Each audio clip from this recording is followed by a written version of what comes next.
that doesn't get you going on a Wednesday afternoon, I don't know what will. Thanks for making time. It is the SportsCage for Regina Motor Products. You heard the big voice guy talk about the early tire swap. Well, that's over. But now they're on to the winter tire offer. You purchase a set of 4 eligible winter tires before December 31st, and you receive $120 in instant rebates. We got 3 hours for you. What are we going to talk about? Well, we're going to talk about the West Final. Of course, Riders and Lions coming up here on Saturday. The weather takes a turn. If you heard our high-paid weather guy there, he said it's going down to -6 on Saturday. And when that sun skedaddles, great word, by the way, it's going to feel all of -6. If you're listening out in British Columbia and you're making your way here, dress warm. Bring a few layers. Blanket, toque, or knit hat, whatever you want to call it. It's -6 is going to feel, and that's our first real taste of cold weather. So it's going to be great if you're in the stands, though. Over 30,000 people, loud, cheering on the Riders. We got Rider audio to come. Guess who was on the practice field today? Yeah, that's right. Keyshawn Johnson was back out there doing cardio, getting ready. Said he was a limited. We can start with that, Colson, if you've got the injury report. We can throw it up. If you're watching the stream at sportscage.com, you should be. You see it there. Did not participate. A Joe. An ankle injury. Interesting. Mario Anderson Jr., the running back, did not participate. But we had Keyshawn Johnson, as you see, limited participation, but he was out there. Shane Ray did not participate again in practice today. And Roland Milligan Jr., yeah, we got him. He was full participation today. So that's the injury report. We're hoping to hear from Coach Mace, maybe Keyshawn Johnson, coming up in moments. Ken Reid from Sportsnet, he's a character. He's a funny guy. He's got a new book coming out. He's going to join us at the bottom of the hour. We're going to talk about that. It's around hockey scouts. We are going to talk some hockey today. We're going to take a little, we got to breathe. It can't just be all football. Got to breathe, right? We're going to talk some curling as well. Eric Francis, NHL Insiders, in hour 2. High school football report. We're going to run down the 6-a-side, the 9-a-side, and the 5A, 12-a-side. We're going to be joined by the head coach of Regina Johnson, who's up against Moose Jaw Central in the 5A Provincial Championship. That is in our high school football report in hour 2. It's for Warren Steinley, MP for Regina Louvain. At 4:40, it's a special one. My co-host, who I'll introduce in moments, him and I go back with this guy. We were there. He's 33 years coaching the Saskatoon Hilltops, 26 years as the head coach. Tom Sargeant will join us in 4:40. He used to teach me. He was my principal in grade 9. There will be some stories shared, for sure. More Rider audio coming up. Hour 3, let's talk to the voice of the Montreal Alouettes, Sean Campbell, find out about that game last week, and then find out about the Hamilton Tiger Cats coming up this week. And he's also the voice of the Montreal Canadiens. So you got to sprinkle in a little Canadian chat there if you got any questions for him. Professor, I'm looking at you out there. More Rider audio in hour 3, and then the junior football report. All of our guests join us on the Western Pizza guest hotline. Don't be a fool. Pick up a Western Pizza tonight if you don't have supper plans. All those toppings, that juicy cheese, the crisp golden crust, the sauce. If you don't like pizza, they got anything you need on the Greek favorites. Maybe some wings, some ribs. Western Pizza guest hotline will be buzzing. And then you are asked to participate. Engage with us on the Prairie Land Rentals text line. Prairie Land Rentals, if you got a job coming up, fall, winter, they're 600 Albert Street. Pretty good chance they have what you need. Contractors, I know you guys need heaters starting to come up here as it gets cold. You deal with the owner at 600 Albert Street. We want you to participate at 936-6262. You can also call that line, Colson says. We have minutes available. 1-866-767-0620. Someone's picking up that tab if you want to go toll free. The question I want to ask today. And everybody, again, if you've been listening for the last week and a half, you know the drill. If you text in and you leave your name and number, you're entered to win 2 tickets to that big tackle football game Saturday at Mosaic Stadium, the West Final. So text in. But the question I thought about this last night.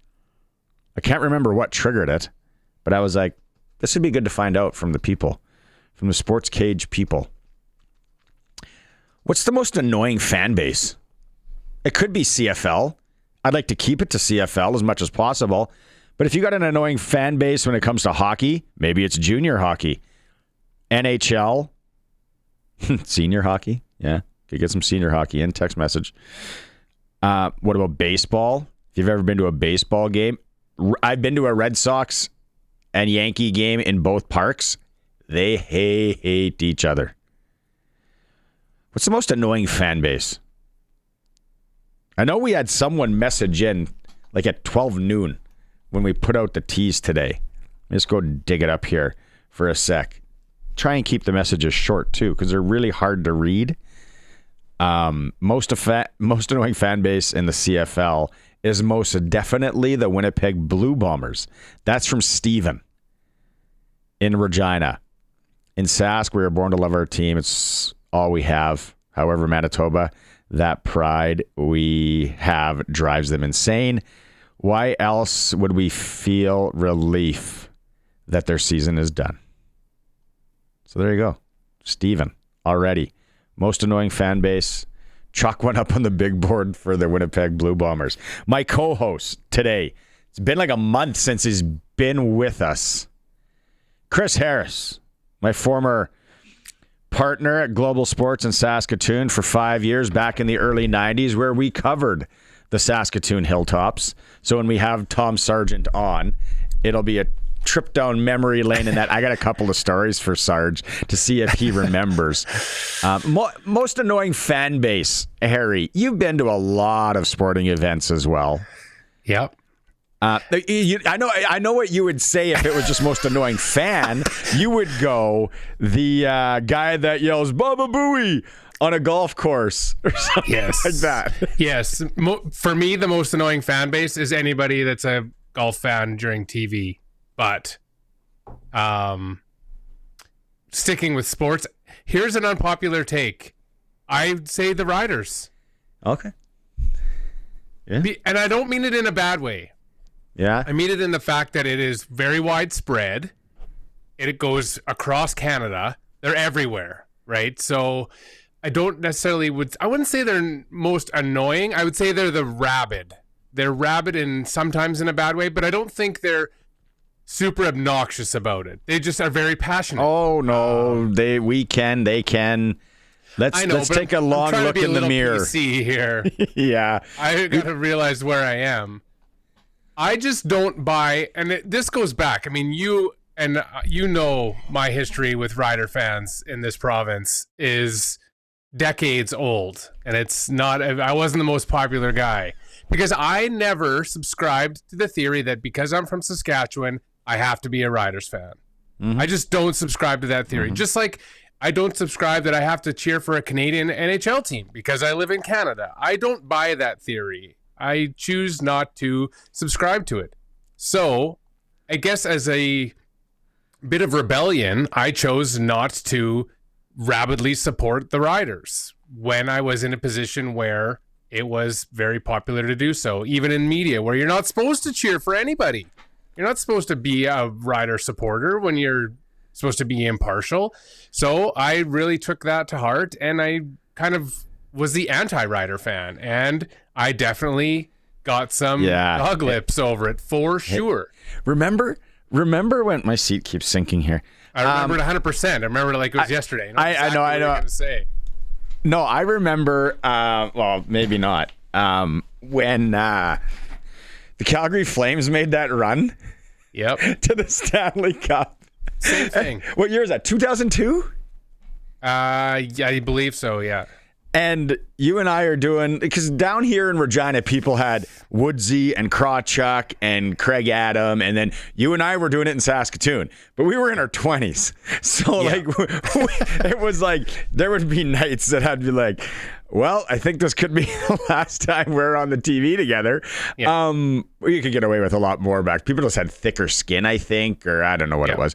But when the Flames made that run, and everybody seemed to be cuckoo Flames fan, like I was like, and we both kind of went against it.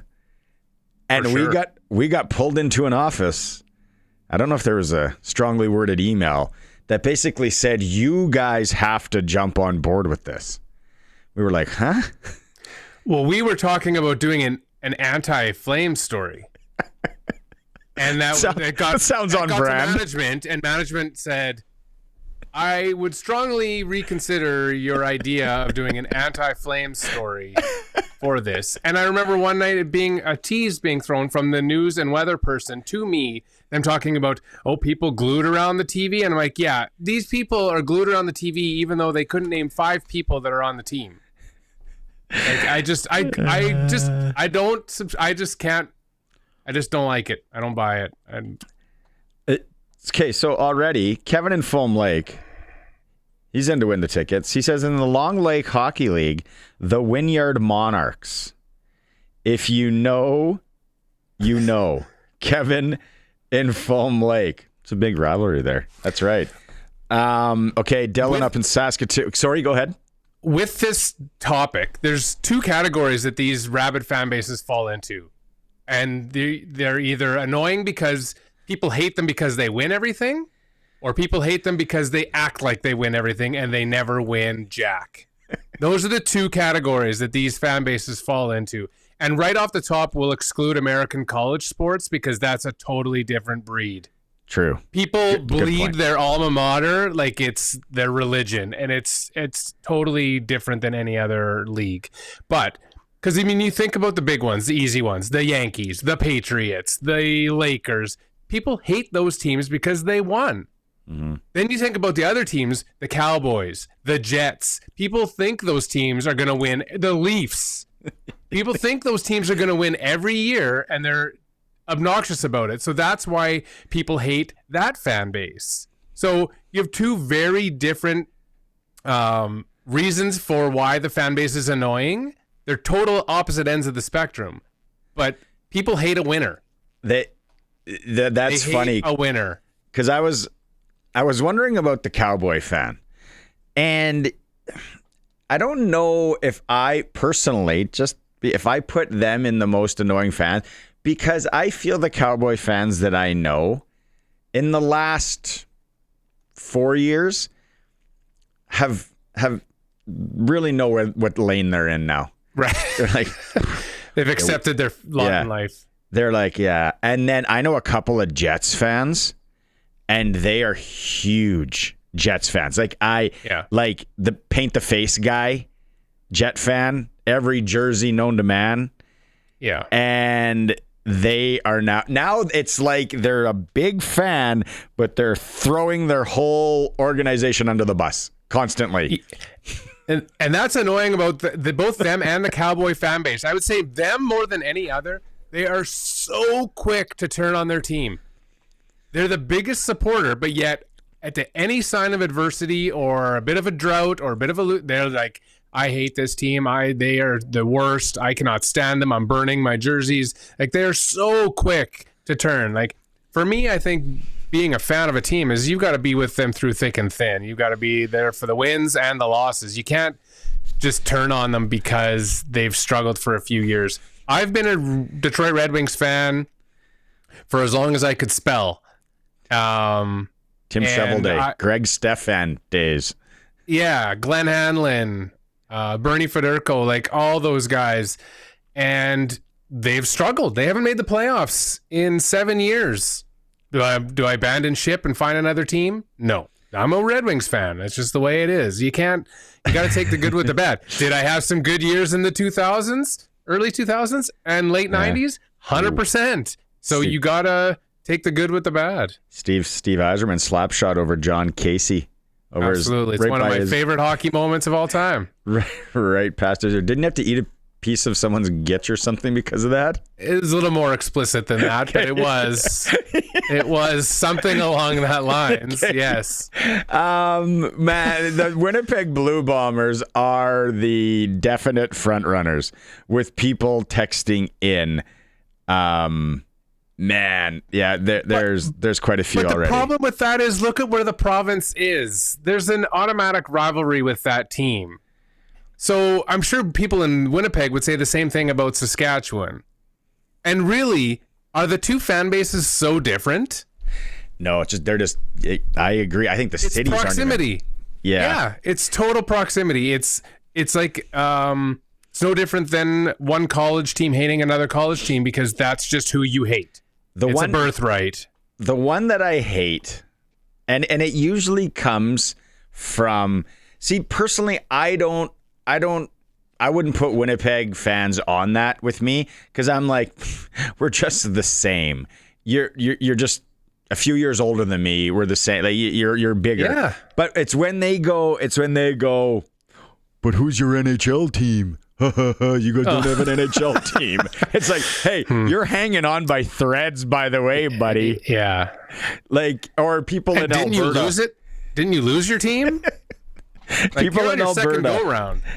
Guy in Calgary is like, yeah, well, you don't have an NHL team. It's like, listen, have you seen? Now they're getting a new rink there, so he can't go to that. But I'm like, 3/4 of your city are people from here, or it used to be that way anyway. Yeah, so it's like, who's your NHL team? I Winnipeg. Find Montreal with those Vuvenzuelas are way more of an annoying fan base than anybody else in the league. I find that annoying. Good, keep them coming on the text line here. There's a lot to get to. Okay, good news out of Rider Camp today, along with who was on the field. We'll get to that in a bit. The Riders lead the league with 9 all-CFL selections. It came out today. Not a lot of surprise here. Micah Johnson, Jameer Thurman, maybe a bit there. CJ Rivas, who was in the studio last week. Roland Milligan Jr., Tavon Campbell, Keyshawn Johnson, and then our offensive line. You could have put them all on there almost, I think. Logan Ferland, Jacob Brammer, and Jamarcus Hardrick. So good news for the Riders there. Now, when it comes to what was going on the field today, Coach Mace talks about having Keyshawn Johnson back on the practice field. Yeah, just like we talked about yesterday, just kind of sticking to the plan that we have for him and, get him out moving just a little bit more than we had been. And then, we'll continue tomorrow and then, walk today, might make it maybe look a little bit different for him. And then ultimately we'll make the decision, right? So, but like I said, everything's trending in the right direction for all those guys, like I spoke about. All right. Yeah, he's back on the field. Let's hear from the receiver and Keyshawn Johnson on how it felt to be back on the field. It was good. The energy that we bring in, kind of contribute to our offense and to our team. That's big on my end, and just happy to be back out there with the guys. So there it is. We got Roland Milligan too. He was there yesterday. He was a light participant, but today it sounds like he was a givener. Full bore, and he talks about excited to have the West Final here in Regina. Very, man. A lot of people don't get this opportunity, and just grateful to be here, be able to be back running around and have a chance to go to the Grey Cup. It's good news. We have a wealth of riches on the receiving side of the ball. There's no doubt about that. Everyone sees it. You don't even have to be a huge fan to look and be like, There's a lot of receivers there. Keyshawn Johnson, yes, we need him back. Again, the old fly on the wall. It's like, what are they talking about? How are they going to juggle this? If I know we had Ed messages in and says, is Michael Hughes going to be starting? I haven't heard anything. I said it yesterday. I'd be shocked if Brett Lawther isn't playing. Like, absolutely, whoa. And he's Canadian. And the whole ratio thing and all that. But on the receiver side, and Don Hewitt was in yesterday, and he talked about Dante Myers, rip the top off, speed guy, all that. Yeah, for sure. But in a game like this in -6, I feel there's going to be somebody. I just feel there's going to be somebody. We're not talking about is it the Joe Robustellis? I don't think they play Picton, but I hope they do. Is it going to be Picton? And Keyshawn's he's a good possession guy. You gotta like where they were. Actually, Colson, there's one clip here. Like Harry Wood, you get what I'm saying, right? Like where they are right now. Yeah, I mean, you think it's such a rare occurrence to think we have too many options, and what is the role that we want these guys to play on this day, given the weather, given the circumstance? Do we want guys that are, like you said, possession guys? Do we want? When I saw Dante Myers on the list as full practice, I'm like, that's great. I love Dante Myers. I think he's a phenomenal receiver. I think he's a dangerous weapon. But does he fit into the scheme that they're going to run on Saturday? Are there better guys? It's almost, like you said, it's an embarrassment of riches. It's too much talent. Now, you almost wish you had a few guys that were a little more banged up so you didn't have to make those tough calls and you just had to go with who you got. And a Joe, it wasn't practicing today. It looks like ankle. So we'll see how that pans out. Tomorrow's a big day for sure. I just, like you talk, we're Thomas Bertrand Houdon. I feel like that's a guy we're not talking about right now that could be extremely key come Saturday evening. Of course, they had the week off and the rest, and Coach Mace talked about if the rest he gave the team and the nicked up players seems to have worked out. The guys who definitely needed it, that was awesome. And then on the flip side of that, there's guys on this roster who this week, most likely who got to play some, meaningful football on offense or defense. And to me, that just provides, strengthens the depth of your roster, right? So, anytime you could do that, it's a huge plus. So I thought everything kind of went to plan from that standpoint. Now it's just making sure that everybody that is on the mend to come back, that they are where we think they are, that they can help us play winning football. Who were you hoping the Riders were going to play, and is it the same as who you thought they were going to end up playing here? Was it BC? Me, if I would rather they play BC. Yeah, I think if only from a weather standpoint, it helps. Calgary kind of seemed to have Saskatchewan's number this year. Winnipeg, it's one of those games where the team is going to get up for it, so you can't lay and can't sleep on the exhilaration factor and the motivation factor for beating a rival like that. So maybe Winnipeg wasn't the best option. So I think if you had to pick out of those three teams, I'm glad it's BC. Out of the three of them. I said it last week. I wanted to see Calgary just because they beat us twice, and then it's like, okay, now when it matters, and here, Calgary had a great year, surprising year for sure. There's no doubt about it.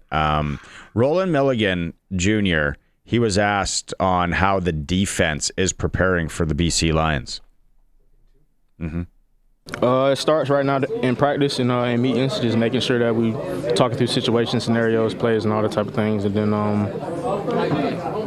pre-snap, post-snap, before everything gets wild, and on the sidelines too, just making sure we seeing the same thing on iPads and talking through how they're trying to attack us and attack back. Nathan Rourke, I guess it's got to worry everybody a little bit. For sure.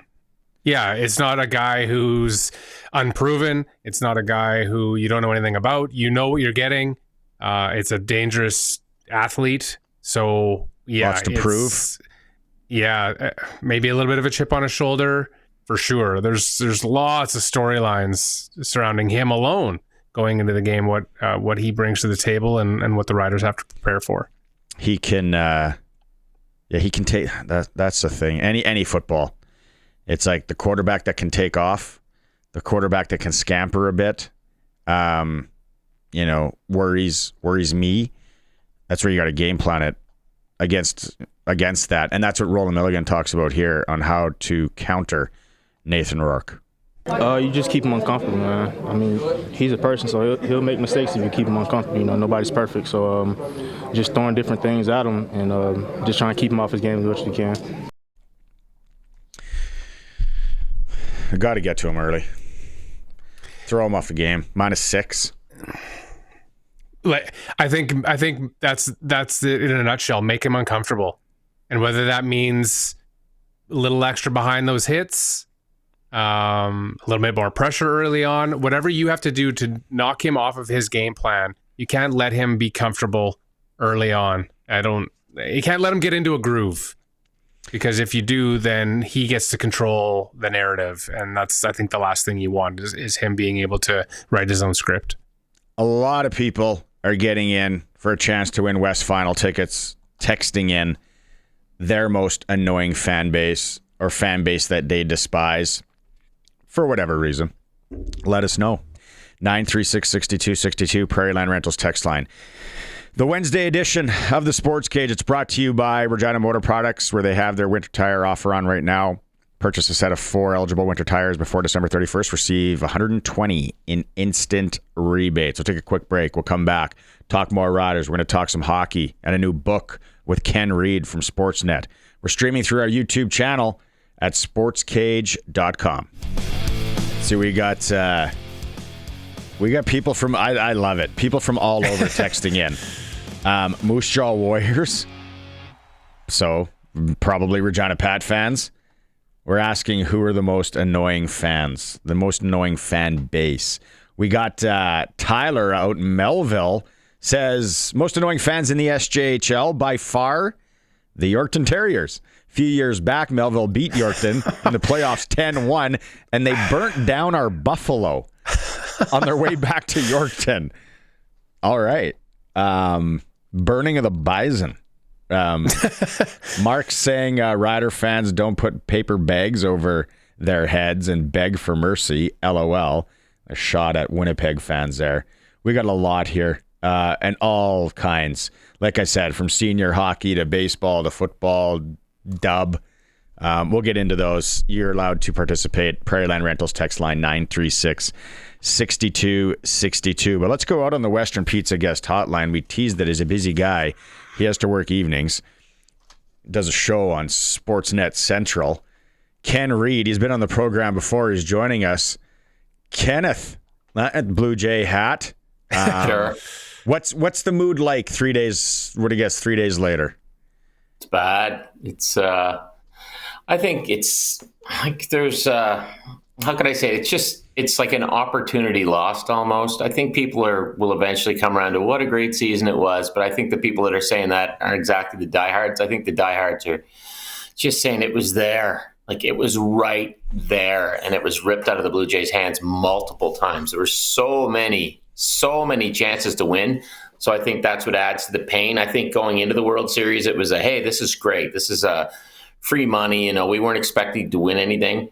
But then when it's there, and it's there on so many occasions, and you don't win, I think that makes it more painful. I want to know the odds. I want someone to go take a pitching machine and throw balls against that wall and see how many before the ball sticks. And I don't know if it was fastball in Pictou County. Have you ever seen a ball stick in a wall like that?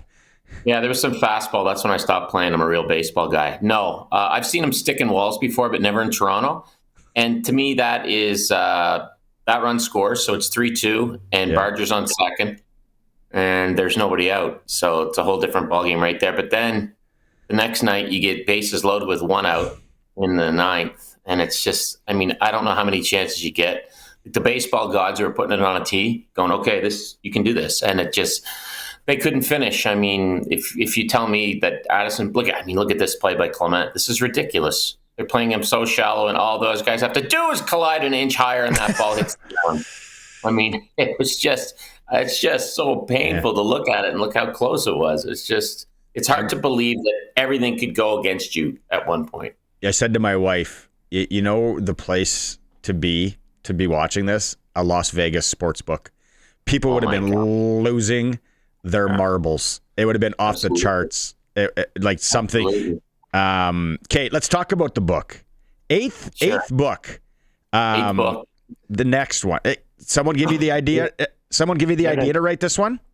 Yeah, Kevin Hansen, who was the head honcho at Simon & Schuster, he knows I like to tell my hockey stories. He said, I always think that scouts would have a ton of stories. And I said, you're right. So I started calling scouts. This is by no means a how to find a player book. This is, let me tell some stories from hanging out in those dingy Sasky rinks, right? Let's go. Let's get at it. Let's Macklin, Saskatchewan it up. Let's go. Well, I walk into the Graham Tour last week, the big bantam tournament here, and the boys playing, and like the first scout I see, Wayne Armstrong. I'm like, Wayner, how's it going? And you got anything about Wayner in the book? I think I got stuff about Army, and Ken Fox, who was a scout for Red Deer, he's the guy that drafted Army. He talks about how he knew Wayne, and Army's the perfect. He's the perfect hockey specimen because Mom's the figure skater. And Wayne's elbows up in the chicken wire, right? Gooning it up. The old Wayne Armstrong special, right? In Lloydminster. It's, what is it? A half a Pepsi, a bag of Fun Dip, and a punch in the nose, for $2 at the canteen.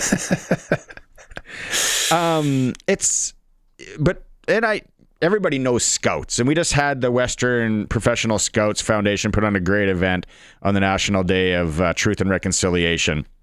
And you hear some of these stories. And it's the grind. What can you give people as a tease in the book? Something, maybe a little story of something that is like you're going to want to read it because it's like two guys talking over a beer. That's it. Well, boys, these guys remind me a lot of us when we were trying to break into the media. It's a grind. They remind me of my brother, who's a successful stand-up Canadian comic, and by that I mean he has his own car and his name's on a lease. It's a grind. My brother used to drive my Pontiac Sunfire from Calgary to Fairview, Alberta for a $50 gig. There's a scout in this book. He starts out in the OHL and he's hitchhiking to games because he doesn't have a car. He's hitchhiking to games to scout in the Ontario Hockey League. So if that doesn't reek of passion and want, I don't know what does. Like if you got to hitchhike to work, that's dedication. I don't care what your vocation is. So yeah, Jeff Toohey, he was scouting in the O early in his tenure, his first job, and he's hitchhiking to games. So whatever it takes. Is there one trait you would say these guys all have? There's some, like one characteristic that they all possess that they need in order to do this as a lifestyle? It's not a physical trait, but it's a mental one. They have to love it, like just beyond. I mean, we can sit through a midget game, right? Maybe that we don't know anybody there. Can you sit through 6 of them back to back all day at a tournament? Can you just go to a AA game when you know no one there on the off chance that maybe you'll find someone? These guys just love it. Like it's almost to the point of sickening, how much they love the game, and they're kind of what makes everything work. They're like the best boy grip or the assistant sound guy in your favorite movie. They get no credit, but it doesn't happen if they don't do it. It's missed flights. It's car rentals being, but obviously the roads in Western Canada, the Maritimes would be awful as well, getting from point to point. And then I see it now. You're eating. Like your eating habits are out the window. Yeah. Walking coronaries.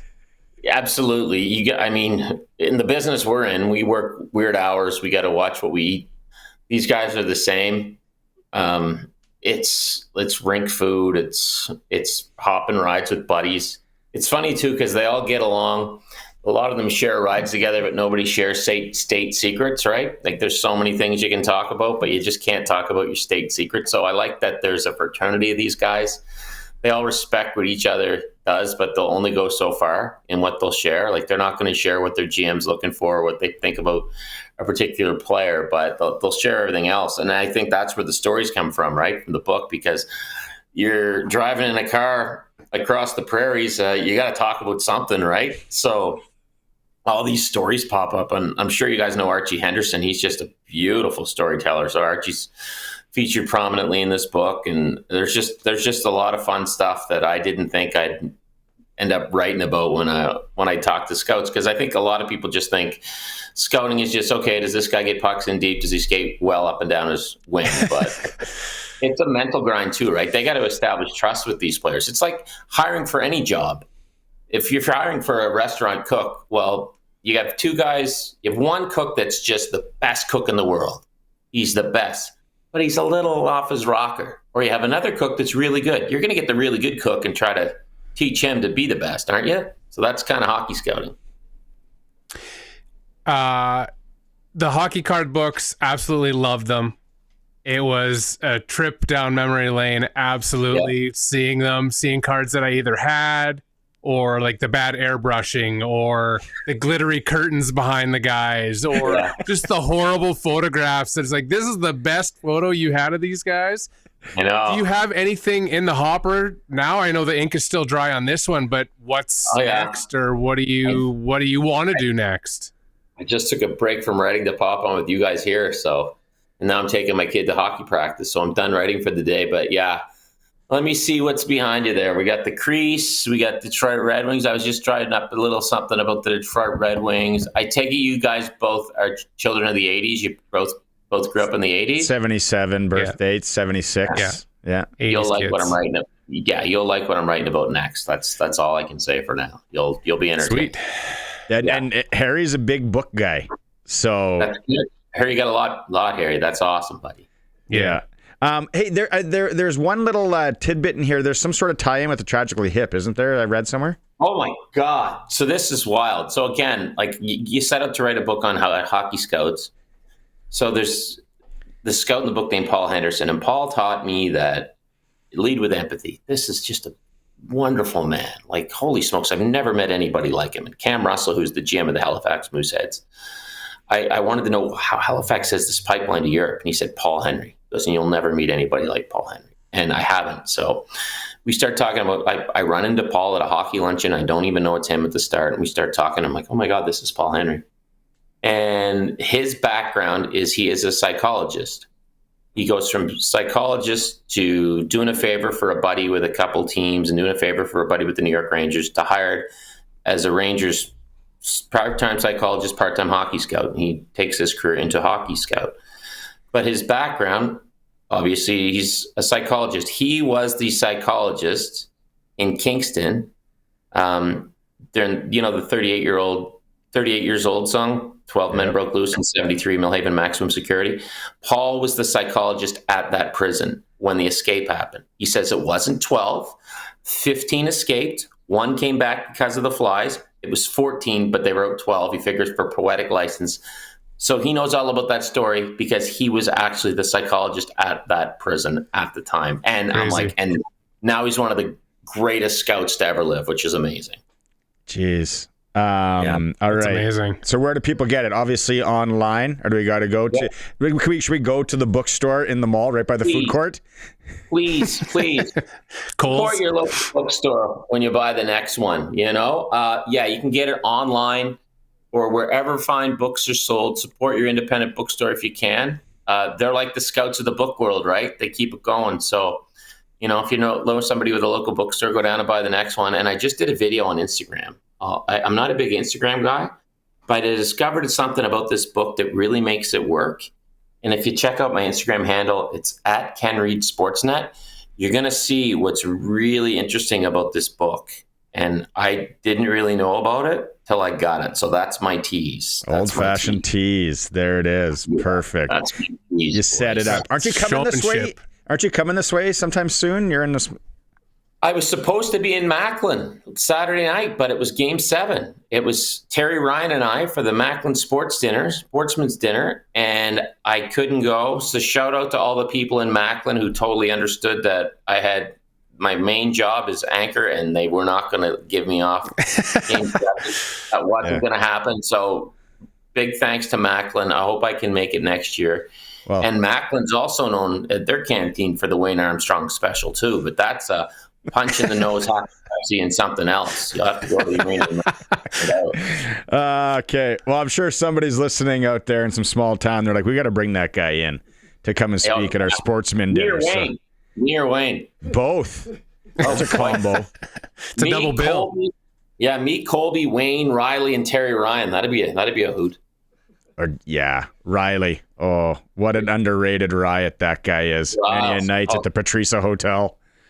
God, the Armstrongs are a beautiful family. They're Saskatchewan's first family. I know a lot's made about the Hows. All due respect, Gordy and company, but I'm telling you, they are the most Saskatchewan people ever. They're lovely. Them and the Shens should have Saskatchewan off. See who wins. There we go. All right. Any teapot updates? Quick. Oh yeah, for sure. Okay, I just got this in. This is unscripted, by the way. So my cousin and T went fishing. Okay. And I get this picture. Hold on. I'm going to see if this works. This is coming up. This is Teapot. If anyone doesn't know, my last book featured Teapot. It was my hometown hockey hero. Soft as hands east of Montreal. Never seen a man score like this before in my life. And so my cousin went fishing with the sweet one. Oops. And here they are on the wharf after they came in. Where the heck is it? Right here. That's the sweet one in the yellow. See if I can get it there, boys. There we go. Oh, wow. Wow. That's T in the yellow. That's a little bit of a T una. And that's my cousin Tyler on the other side of the fish. Right on. That's awesome. You can't get those in Saskatchewan. No. Well, I never know. You're north of Flin Flon there in that Creighton area. You never know what you're going to dig out of there. Yeah. Rivers are deep. Yeah. All right, Kenny, let's catch up again. Best of luck with the book. Anytime. Appreciate it. Sounds like an awesome read. Thanks a million, boys. And keep reading. And like I said, Halloween's done. I wanted people to pass them out for trick-or-treat gifts. They could have bought 50 at a time. Do the same thing for Christmas, you know? Yeah. There's a lady in Melville. Things are those things you crack at dinner. Yeah. There's a lady in Melville that hands out mitts. She knits them all year, we found out, and then she hands them out at Halloween, or used to. So that's Sasky. Wow, that's Sasky. That's Sasky. Is she a millionaire? I thought everybody from Melville's a millionaire, right? Have a good show tonight. See you, Ken. Right, Ken Reid from Sportsnet joining us. Great book. Harry, we'll have to talk about that a little bit more up against the clock here. I know you're a big reader of literature. With SportsCage, we're streaming through our YouTube channel at sportscage.com and always on the home of local sports in Saskatchewan, 620 CKRM. Interesting news in the CFL. Ryan Dinwiddie, former guest of the show, has been hired on as the Ottawa Red Blacks head coach and GM. Riders on the practice field. Keyshawn Johnson was practicing today. Roland Milligan Jr. also. No Shane Ray. No Mario Anderson. And no Ajoa Joe. Says an ankle. U17 Men's World Championship in Nova Scotia. No games today. They fire back up tomorrow. Western Hockey League. Tonight, Swift Currents at Brandon, Calgary's, and Moose Jaw, PA's in Lethbridge. SJHL, Yorkton visits La Ronge, Flin Flons in Melfort. Prairie Junior Hockey, Fort Knox, and Assiniboia, 7:30 in Assiniboia. Male U18 AAA, Pat Canadians are in Notre Dame. Tisdale is in Warman. Canadian Mixed Curling Championships in Assiniboia, Newfoundland at 2 p.m. That's who Saskatchewan's Jason Ackerman is playing. No update on that one yet. SportsCage.com poll today. What is the most essential factor for the Rough Riders to beat BC in Saturday's West Final? You can vote at SportsCage.com. The ticker is for Reliance Heath. Rent a new water heater and softener together. Get $400 in cash back. Call on Reliance Heath today. Take a break. Eric Francis is coming up in hour 2. More from the Riders. And Tom Sargeant, head coach of the Saskatoon Hilltops. It's a Sports Cage on 620 CKRM. Welcome back. Hour 2 of the program today. We got Eric Francis, our NHL insider, coming up in a bit. We're going to talk clutch performer. We're going to talk about the Pats game last night. I was there. Watched it with my eyeballs. What a finish. Sprinkle of the day. High school football report. And Tom Sargeant, legendary football coach, will join us in this hour. Former teacher of mine. Oh, we had some run-ins. Sarge and I had some run-ins.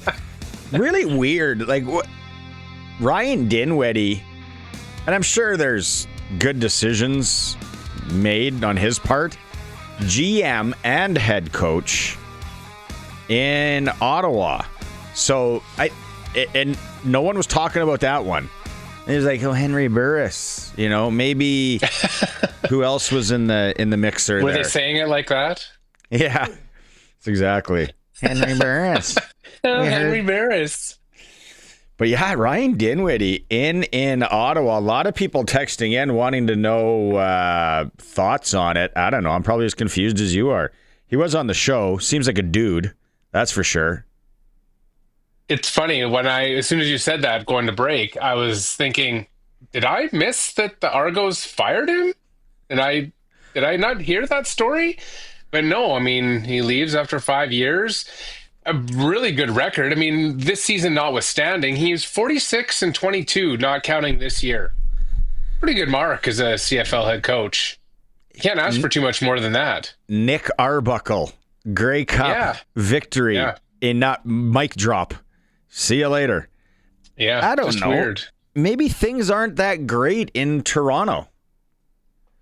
I think we kind of knew that going into this season, though, right? There was already talk of that. Like, is the rudder kind of coming off this ship? We don't know who the quarterback's going to be. They cut Kadeem Carey for reasons we couldn't comprehend. So I don't think they were in great shape to start the year. So obviously things didn't get any better posting that 5-13 record. And it's the old adage saying is, if you're gonna cook supper, you want to buy the groceries. So now if you're the manager, you get to make the decisions. And that's the progression that he wanted, that most would want. And that's probably not going to happen in Toronto. So the writing's on the wall. He gets to move to Ottawa, nice city, not that far away. Organization's a bit of a dumpster fire this year, but I would wager, if I could, and I don't think anybody has this, they get 4 more wins next year with him as the boss. Right. Just automatically? I'd say 4 or over. What did they have this year? 5-13. Oh, Ottawa, you mean? Yeah.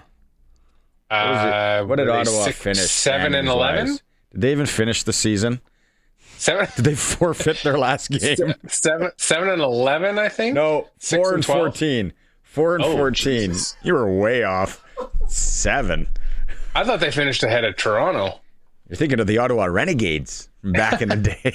That's right. Oh yes. So thinking of 1997. So I'll give them. I said it. November 5th. Egg on face graphic can come out later next year this time. I'll say they got 8 wins next year. I'll take the under. Yeah. Well, probably the safe bet would be the under. I'm a gambler, Jerry. Can let it ride, Daddy-O. you know what, you got to let that ride. Other than that, good for him. Seems like a good guy. Seems like a guy guys want to play with. I'm sure there's a lot of confrontation because he's not a rollover guy. I've always found, like, Bob Dice, everyone, nice guy. Wasn't it Frenzy? Nice guys run the Kinsmen. Yeah. Sometimes you want to coach and you want a guy to kick you in the arse, get you moving.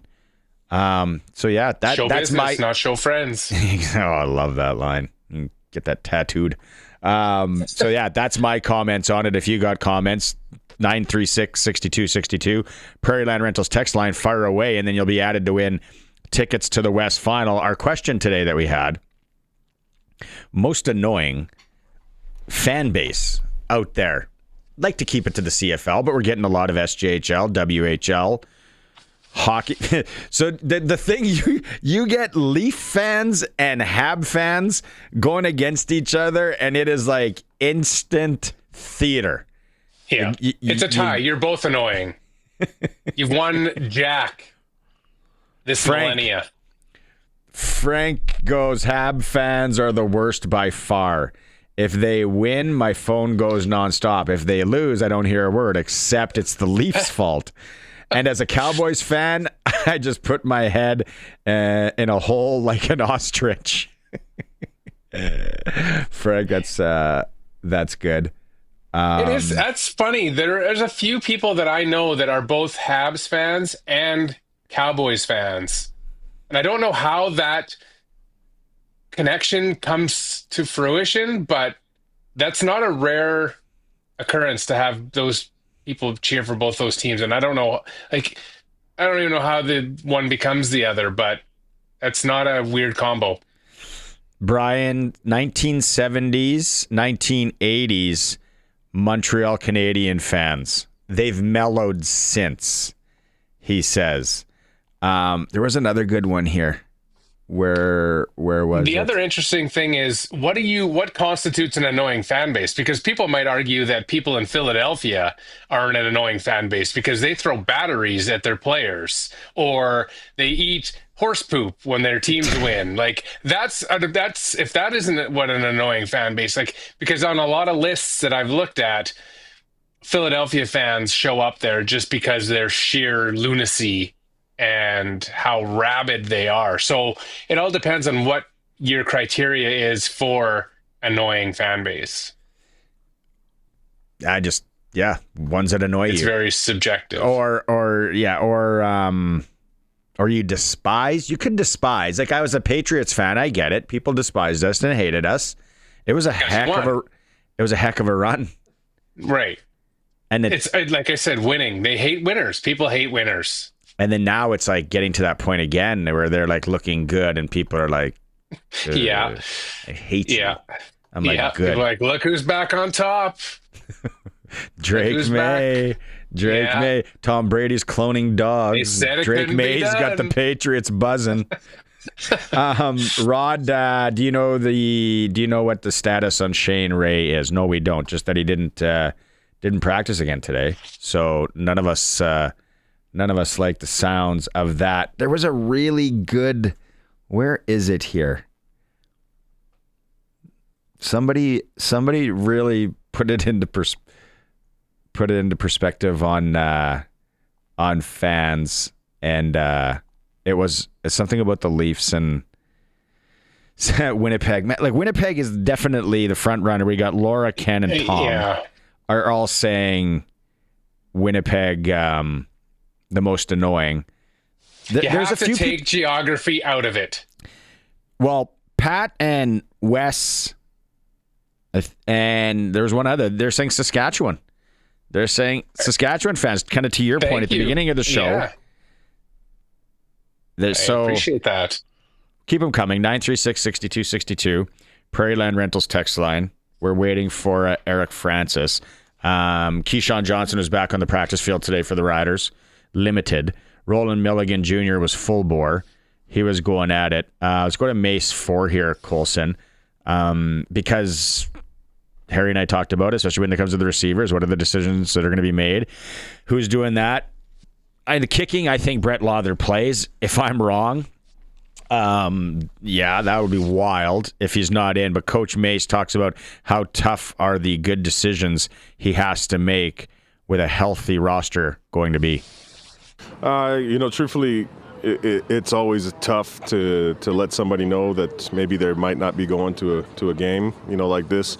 So when we're in a situation where, there's so many good options, it's going to be tough regardless. But on the plus side of that, you know that got a lot of players to choose from that you can help the team. So always tough, but happy it's this kind of tough. So when we were talking about this before, here's the thought I had about this problem. Mm-hmm. If, let's just say the Riders make it to the Grey Cup, or even if they lose this week and they lose the Grey Cup and they lose, how easy is it to say that they could have taken, like, especially where they fall short? Let's say they fall short in the defensive secondary part of the team. How easy would it have been to get rid of some of that wealth of talent that you ended up sitting on the bench because you had too many healthy bodies to plug a hole that ended up being your shortcoming? Will that be kind of the obituary on the Riders, that they were too deep in one spot, let's say too deep in the Rider spot, in the receiver spot, where they could have dealt one of those guys away and brought in somebody to plug a hole where ultimately ended up being their downfall? Just playing devil's advocate. Yeah, no, good question. I don't think that being such a small league and right, trades it's so tough to trade. Plentiful, I know. And then you just can't like go and, okay, we're going to go to the minors. We're going to grab this guy. It's like you got the guy working at Foot Locker and you got to convince him to come up or whatever he's doing. He's starting his job as a real estate salesman in Kennebunkport, Maine. And it's like, hey, you still got that desire to play in the league?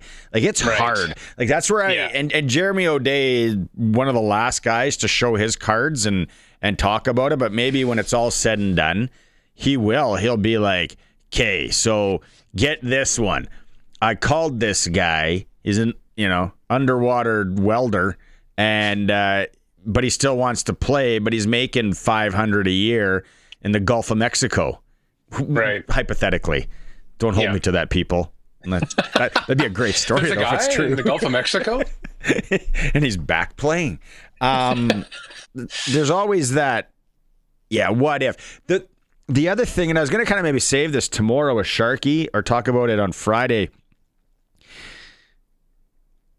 I'm not saying this as a homer. I'm saying this as a little bit of a gambler.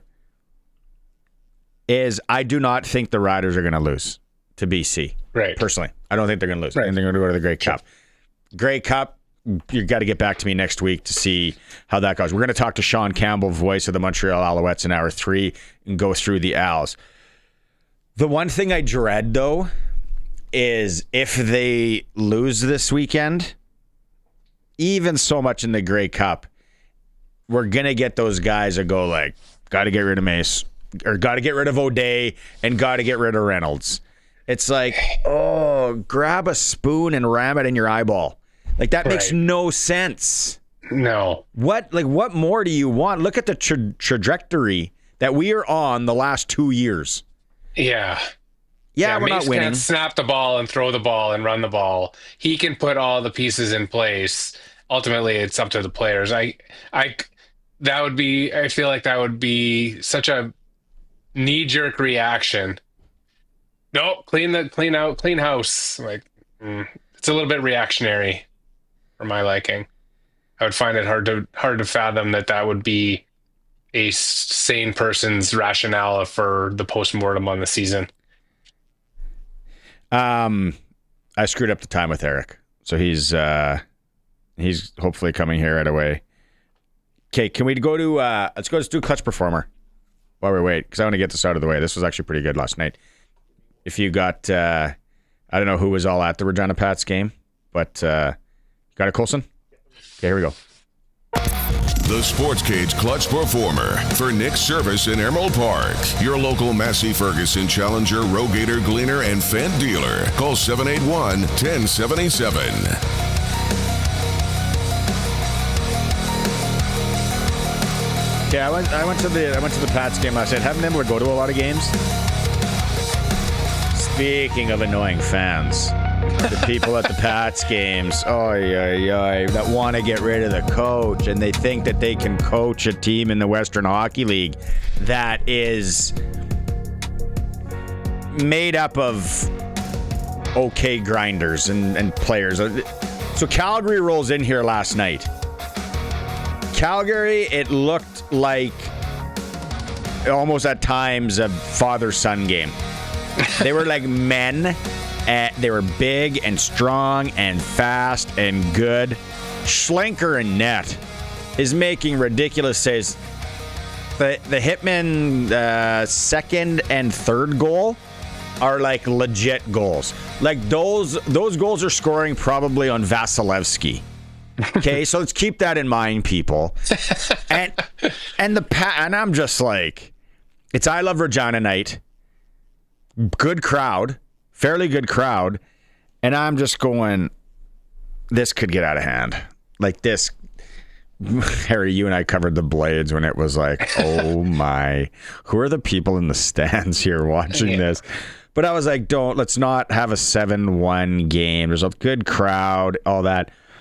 They come out in the third period. I don't know what Brad Haroff says, and there's a lot of people that'll criticize, like I said, coaching and all that.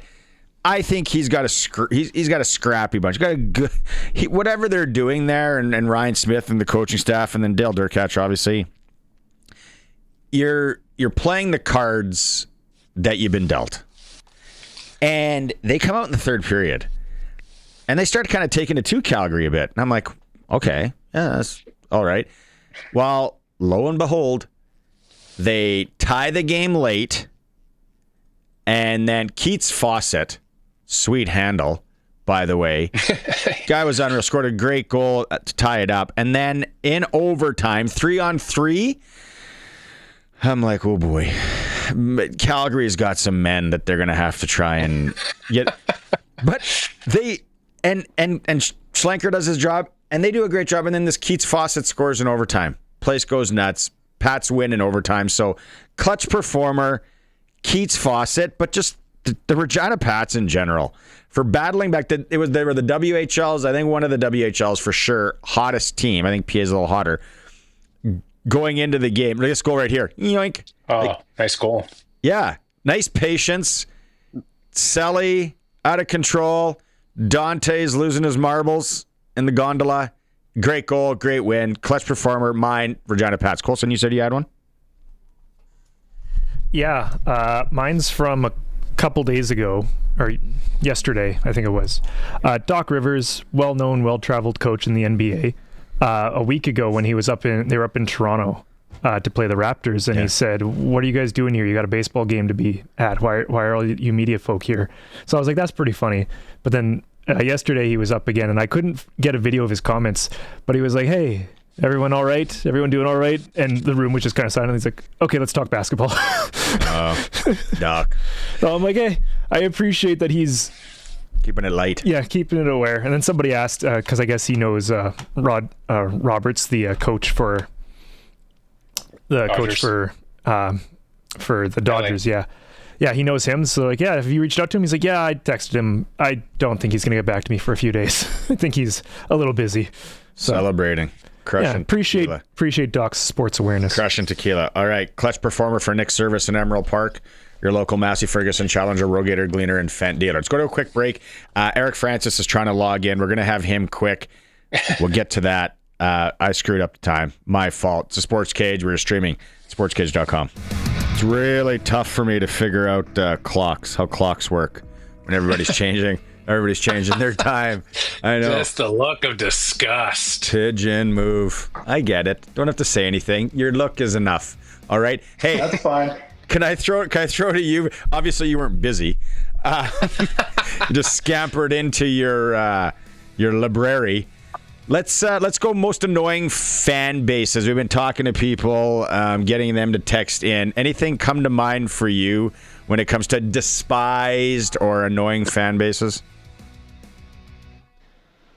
Oh, I'm scared to say it, but you know what I'm going to say.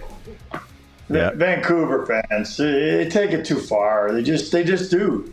I've had one death threat in my life. It came from a Vancouver fan. It's had to get the RCMP involved. It was anyway. That's just not even a hot take around here. Like those. Again, I don't like talking about it because they scare me so much. But I'm going Vancouver. I'm going Vancouver Canucks fans. Like most annoying, you burn your most city delusional. Down one time. Yeah. Burn your city down one time and you pay for it for the rest of your life. Yeah, like I get it. If you don't win the Stanley Cup, the first move is to burn your city down. Like I get it. It's what you do. But anyway, I'm not poking the bear anymore, boys. When you reported it to the RCMP, did a guy show up like the RCMP officer from Beachcombers? Because I feel they all look like that. Mustache, kind of balding. They all look like Mackenzie Weegar.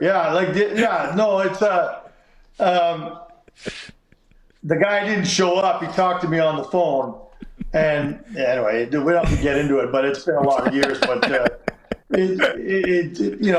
and normally you don't want to take that stuff too seriously, but I'd had enough. Like I'd been pilloried for days on something, and I can't even remember what it was, but it was like, yeah, I'm going to kill you and your family. And I'm like, you know what? That's a little far. I got to go. And that's not why I'm labeling Vancouver fans just because of one psycho. I'm doing it because I just seen enough. I mean, you guys see it from afar. What are your answers? What are people saying? Like, what's your text line saying?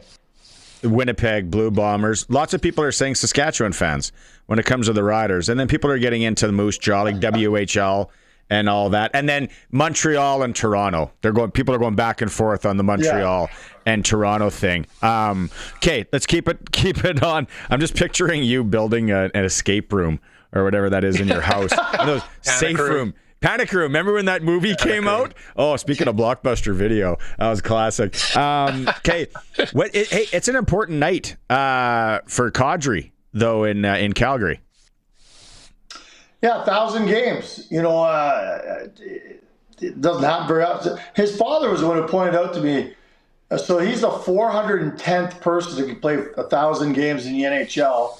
That's like 5%. I actually thought that number was high. Like 5% of all NHLers in history have played 1,000 games. That seems like a high number to me. But either way, it's a hell of an accomplishment.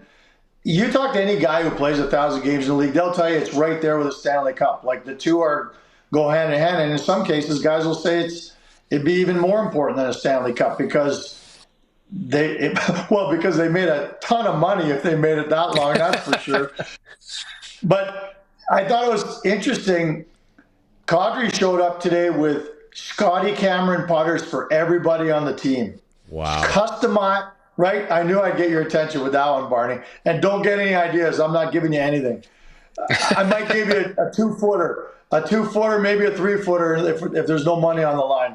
But customized Scotty Cameron, so every guy got there's so many different styles.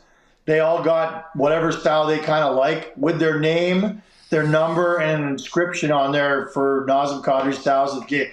That's pretty good. And like Huberdeau was laughing, going like, it's kind of weird that you have to show up to your own 1,000th game with gifts for everybody else. Like, thought it was the other way around. They gave him a diamond-encrusted necklace because Naz likes to wear a lot of jewelry. And it says 1,000 on it with diamonds everywhere, and a bracelet with all the teams he's played for. So cool. Christmas came early at the Saddle Dome today. It's not just about milestones, it's about gift giving. I thought that was interesting. He likes his drip. He loves his drip, man. He wears what is that? I don't even know. I'm not in touch. I always thought mostly women wore it with the little, it almost looks like a 4-leaf clover, like is it Van Cleef's? I don't even know, guys. We're not talking jewelry here, but he's been wearing that. No, he's been wearing this chain all year long. And I remember one game a guy grabbed him and it broke. And I'm thinking, I wonder how much that cost, or if you lost it, how much that would cost. Was it a brooch? A choker? Yeah, nice, boys. Okay, we won't talk jewelry on this segment. Harry, go ahead. So I don't have anything to back this up other than my belief and my perception that I've seen from my fantasy hockey teams. Is it my imagination, or does it seem like there is a lot of big name talent injured early on, 15 games in the NHL season this year? Does it seem like there's a rash of injuries? So Barney told me you were going to ask me that today. So I did a little looky into it. And the numbers are pretty similar to every other year.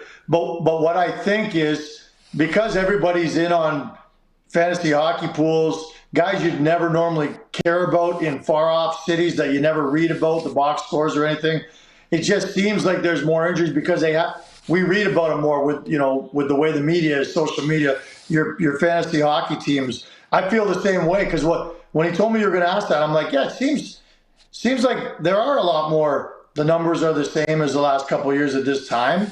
It's just that you hear about them all. And even if it's just a 3 or 4 game thing, you see that he's out day to day. Like Chris Kreider was out for a week, day to day. Right. Well, normally no one would know and care because he's in Anaheim and no one cares. But because I have him in my pool and he's killing me, that's when everybody starts to notice these things. So it just really jumped out. I mean, but you look at some of the names like Nylander, Stone, Robert Thomas, Kane, Tucker, Dubois, Granlund, Miller, Gostisbehere, Duchesne, Hintz. Like there's a lot of top 6 forwards that are out. Yeah, and pretty much all of them were in my lineup for my fantasy pool team, so I'm well aware. Or at least it just feels that way. It just feels that way. But yeah, there's some big names for sure. When you were on that swing with the Flames, you grinded. Somehow you got through it last week, but you got to see some of these teams And, with your eyeballs, which teams do you think from that swing, Flyers, Preds, Sens, Leafs, pass your eyeball test? Or which one maybe surprised you in the way that you thought they'd be better? Yeah, I'd say of those four, and Flyers, it's a facade. They're not going to stick around very long. They're definitely deep in, at the beginning of a rebuild, and it's not going to be accelerated anytime soon. Ottawa was probably the team that struck me the most. I was thinking, every year we hear that they're going to be the team that breaks through out there, and every year they're not. But I saw a lot of real nice pieces out there, and look, when they add Brady Tkachuk, I feel like they're going to really start to do some damage. Toronto does not impress me in the least. As a matter of fact, like you say, what passed the eyeball test? When I saw Toronto, I left there going, yeah, it's not going to be there. You talk about the window that every team has. It's closed, and it's going to get closed even more over the next little while here. I'm not optimistic for the Leaf fans over this year or in the next couple of years. That's for sure. There's a lot of Mitch Marner hand-wringing going on these days amongst that fan base. Agreed, as there should be. I mean, I'm not going to say they took it for granted. And listen, I was a harsh critic of him when the games mattered most.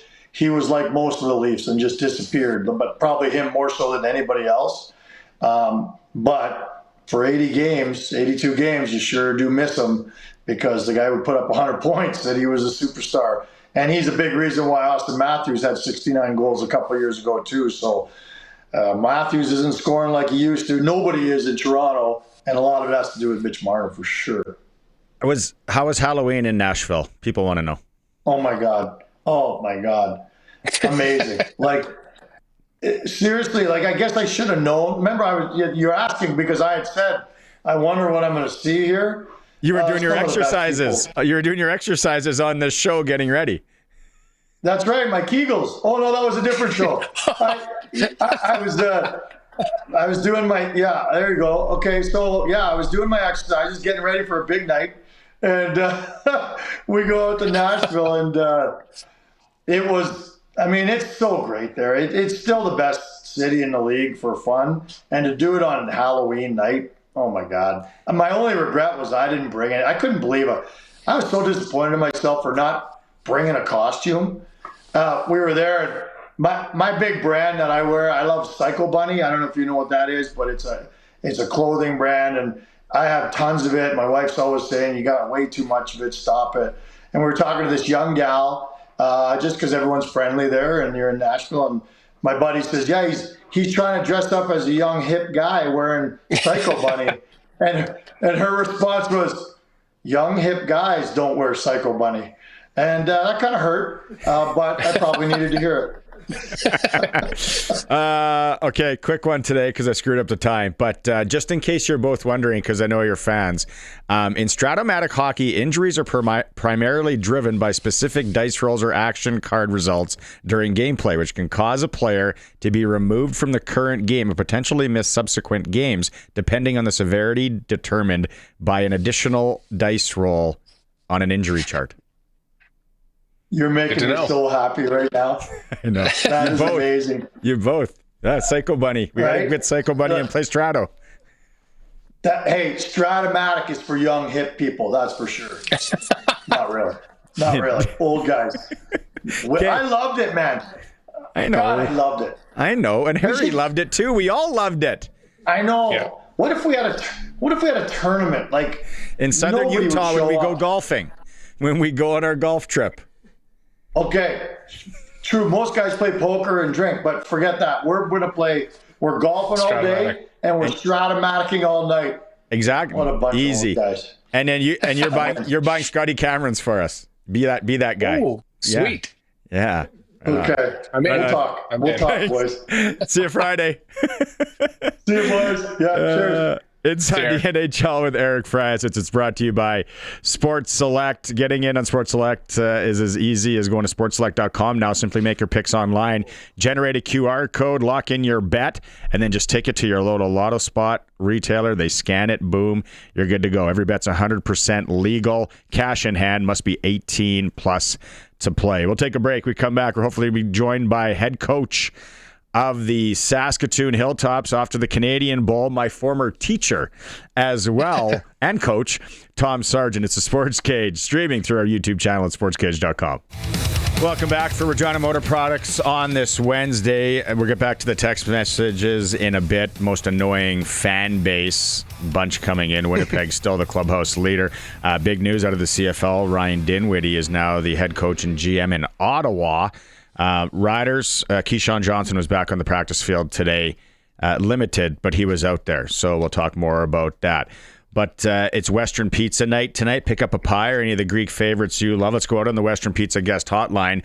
Joining us, 33 years coaching the Hilltops, 26 as a head coach. Tom Sargeant joining us. My former teacher, my former coach for a brief stint. Sarge, nice to see you, my man. Things are good. And look at you going to another national championship. Hey, the Global Boys. How the heck are you guys doing? Long time no see. Isn't this something? Hey, Sarge. Oh, yeah, life's pretty good. Life's pretty good. Hey, Harry, how you doing? Yeah, life's pretty good. What, Okanagan, they came in here last year and they played the Thunder. I was actually quite surprised. I'm going to get back to an old Hilltops Okanagan memory in a bit, but they rolled in Private Bird. They brought fans. Quite the organization that they've built there in the Okanagan. Oh, no question. They're very unique. You know, we've been around their story for a long time. And, when I first got into this coaching gig as a head coach, it was Okanagan. That was a tough one to kick the door down. We'd got out of our league, and in 98, 99, we lost by 3-1 game. And in the Canadian final in 2000, we were marching through an interception, lost in the last minute to them there. So then we're fortunate in 2001 to kick the door down against the Okanagan Sun. And then from there, it's, we've sort of been doing some pretty good work in and along the way, and no question, what a mighty test this weekend. They're talented, great organization. They know how to recruit, and they do it. They do it in a certain style. They're a little different, and as I said, it's been fun to observe over the last I'd say 15, 20 years. Sarge, you've obviously been around coaching long enough to see different teams, different seasons, how a season goes. So, heading into this, do you feel there's a team that has more of an advantage, that has maybe been more battle tested like you guys have this year, rather than a team that's coasted? I don't want to say coasted, but gone undefeated through a season and really hasn't been as battle tested. Do you feel like the advantage lays with that team that hasn't had an easy run of it to the final?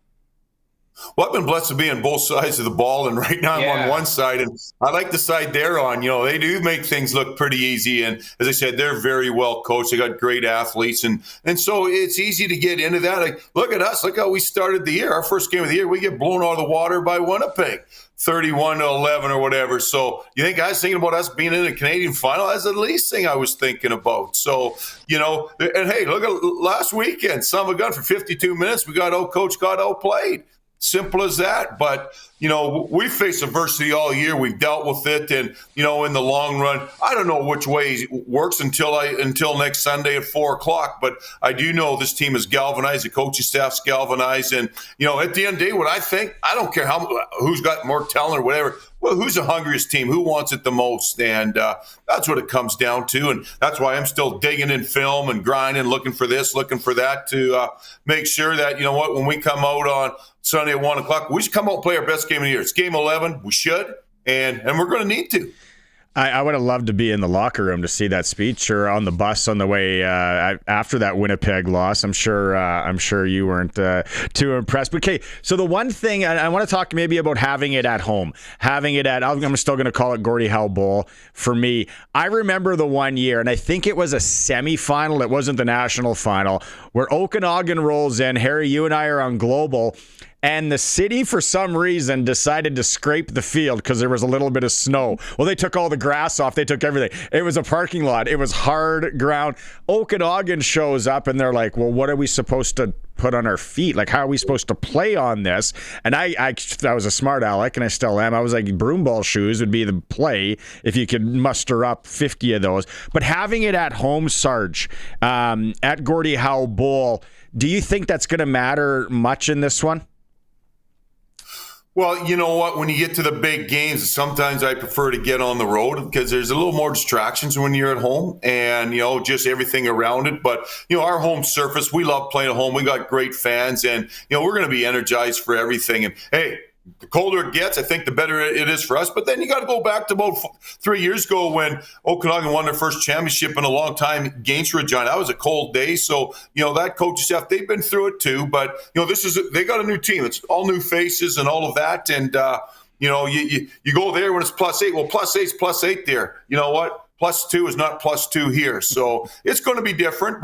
And that is an advantage because, our Prairie boys are used to, this is what they're used to playing in and what they understand. So, you know what? We're going to hit hard. We're going to block hard and tackle hard. And hopefully when they hit the ground, it's not as much fun as what they're used to. So when I went through your roster, because now I'm at an age where I'm looking for people whose kids might be people that I know. And I came across Isaiah Valderruten. Oh. And I was immediately struck by the fact that he plays both sides of the football. Now, How does this kid from Elizabeth, New Jersey, end up at the Saskatoon Hilltops and allowing Tom Sargeant letting him play both sides of the ball for a storied organization such as the Hilltops? This is a story in itself. Yeah, you bet. What a great kid Zay is. Yeah, we go for groceries once a week. We have a lot of fun with that. But, well, here's what happened. Number one, our starting safety was a fifth-year player, stud, Dalton Urban. We sent him to Ryder Camp. Was doing real well, and goes to the first exhibition game, blows his knee out. Now we're compromised. So Isaiah, we have a recruiting site, so it's one of these dark horses where I start going back and forth, and I'm the worst recruiter in the world. I hate it. I'm not into it. I don't like it. But anyways, we start going back and forth, and it's like, well, you know what? Because I need something now. And his film, two-way film, it's off the charts. And hey, he's from New Jersey, so you think, well, New Jersey's known for tough football.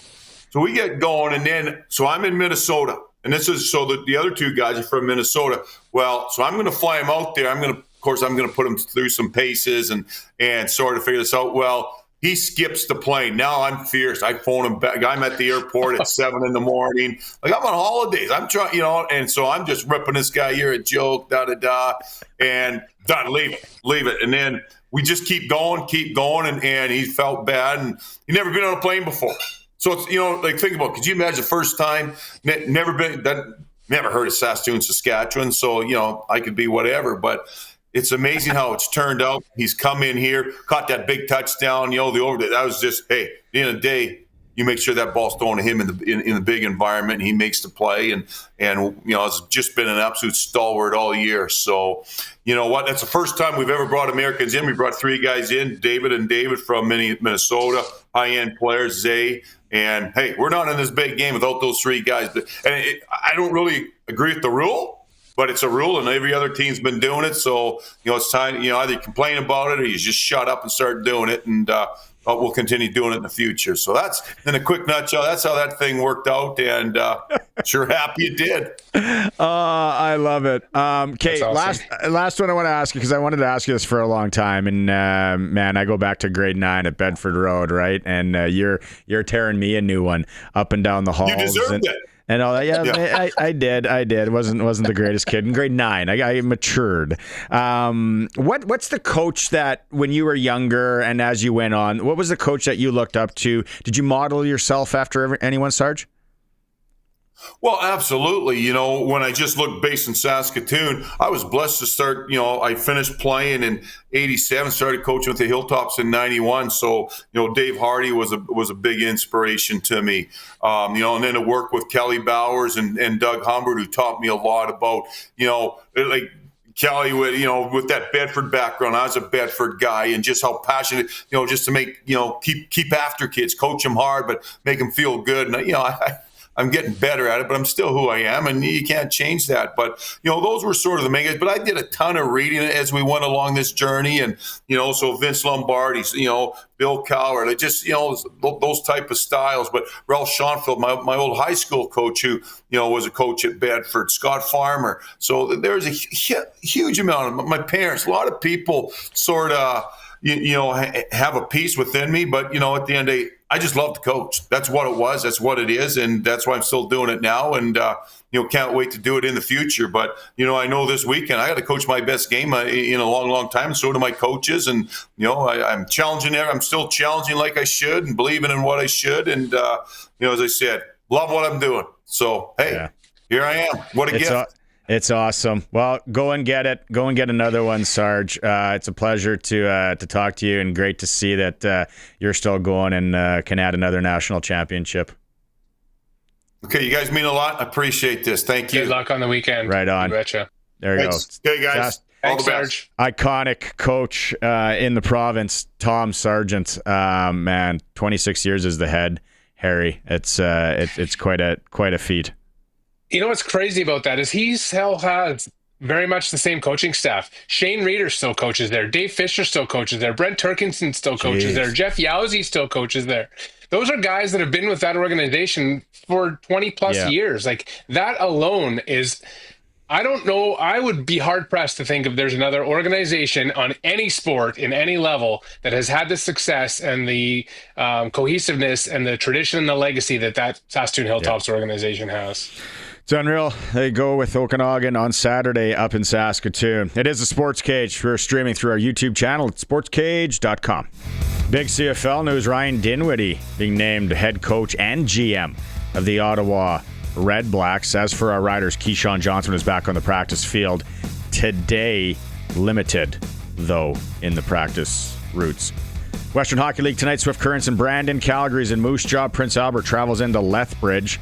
Curling, it was Jason Ackerman improving to 5-1 with a 6-3 win in Assiniboia at the Canadian Mixed Curling Championship.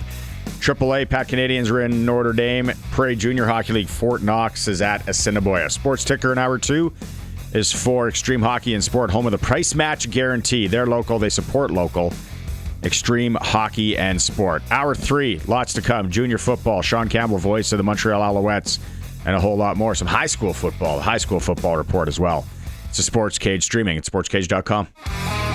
Jam-packed last hour coming up. Harry is with me today. Been having a blast. If you missed any of it, go listen in podcast form. Ken Reid from Sportsnet, Eric Francis, Tom Sargeant. We still have the high school football report coming up. We're going to talk to Sean Campbell, play-by-play voice of the Montreal Alouettes, and the junior football report. Our question today for people to win West Final tickets, 2 of them, just anybody texting in, most annoying fan base or fan base that you despise. Front runner by 1,000 yards in this program anyways, Winnipeg. And then I would say followed by Saskatchewan. Yeah, very interesting. I just self-loathing. And then this is Dion from Regina. Whoever said Habs fans are the worst, Leafs and Riders are easily most irritating fan teams or fans in team sports. If you're a Leafs fan and a Riders fan, you totally suffer. Both teams have no clue what it's like to win a championship. Leafs haven't won a cup since 67, and the Riders have 4 cups in like 200 years. Dion in Regina. And that kind of goes back to what we talked about at the start, where there was 2 types of fans, right? There are ones that either win all the time and you hate them because they win everything, or the ones that act like they're going to win everything and never do. And so those fans are annoying because they're like, we're going to do it this year. This is our year. We're going to start the parade route. Like, yeah. We talked about this in hour. We talked about these guys in hour 1, the Dallas Cowboys. I feel they've kind of come down to earth a little bit, but Alfred just texted in saying Dallas Cowboys by far the most annoying.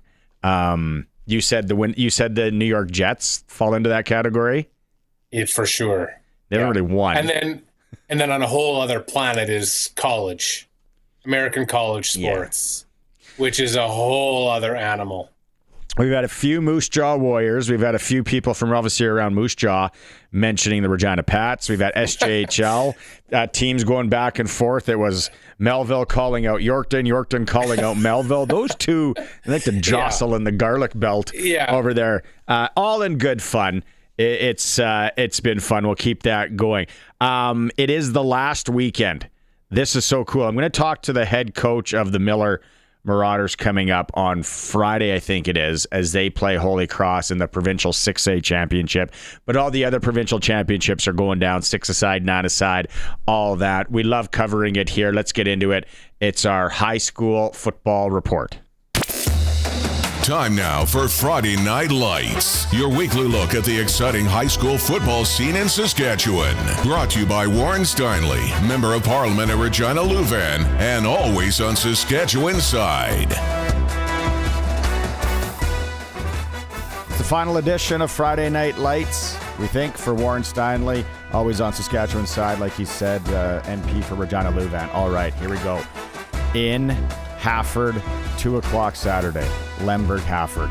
It was a matchup most thought was going to happen for the 1A 6-a-side provincial final. It should be a good one. The Conso side in Hanley, Carrot Rivers in Hanley. So that is your 1A 6-a-side. 2A, it's going to come down to Clavette and Watrous. The game is going in Watrous. Lock the doors at Mainline Motors, both of them on Saturday. We got a football game and we got a provincial final football game. 1 o'clock in Watrous. Clavette is in town. The Conso side there is in Rosetown.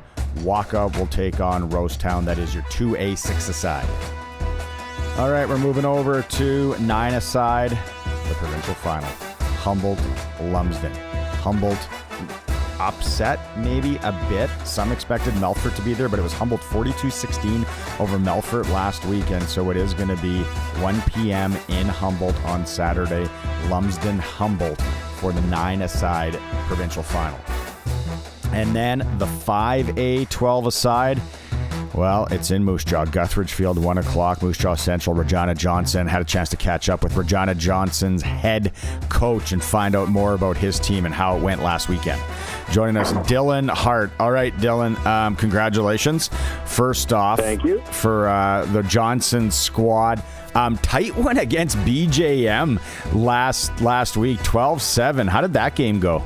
It was good. I would argue, or I would call it, I guess, a defensive struggle. We had a little bit of a tough time. I mean, BJM did too, kind of getting our offenses going. Both defenses were playing some great football. Ended up kind of getting a little bit of the advantage near the end of the second quarter there, getting a field goal and then a safety. And then third quarter, we just came back out firing and were able to put a ball in the end zone in the fourth quarter, and then just held on tight for a pretty wild ride into the end of that game. Like, they scored with a couple minutes left or 3 minutes left, and it was, the heart rate was up pretty high for the remainder of that game until the clock hit zeros. What's Johnson all about this year? Kind of, been talked to Kelly Adams last week. He said you guys, kind of building for this year, but you got a lot of young studs as well.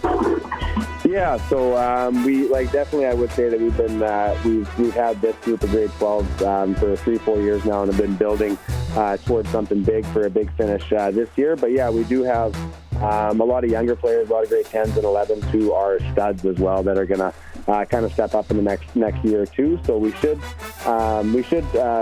compete and have a pretty good squad the next couple years as well. All right, it's always special for grade 12s. Let's give a shout out to some of the seniors this year that have been stepping up and will be playing their last high school football game in a provincial final Saturday. With our grade 12s this year, we have some really, really big time players, like our linebacking core. For the last 3-4 years, actually, we've been able to get some really kind of top end players in that spot. So, one of the big improvements we've had this year is number 0, Chef U, or Chef Sadiq. Brother of Sadiq out in UBC right now, and was a Thunder guy for a few years there. His play at that will spot for us has been absolutely huge. He's been flying around the field, making plays. Ended up being second in the defensive points this year. And then our other linebackers in that spot, we have Asai Okolek at dime.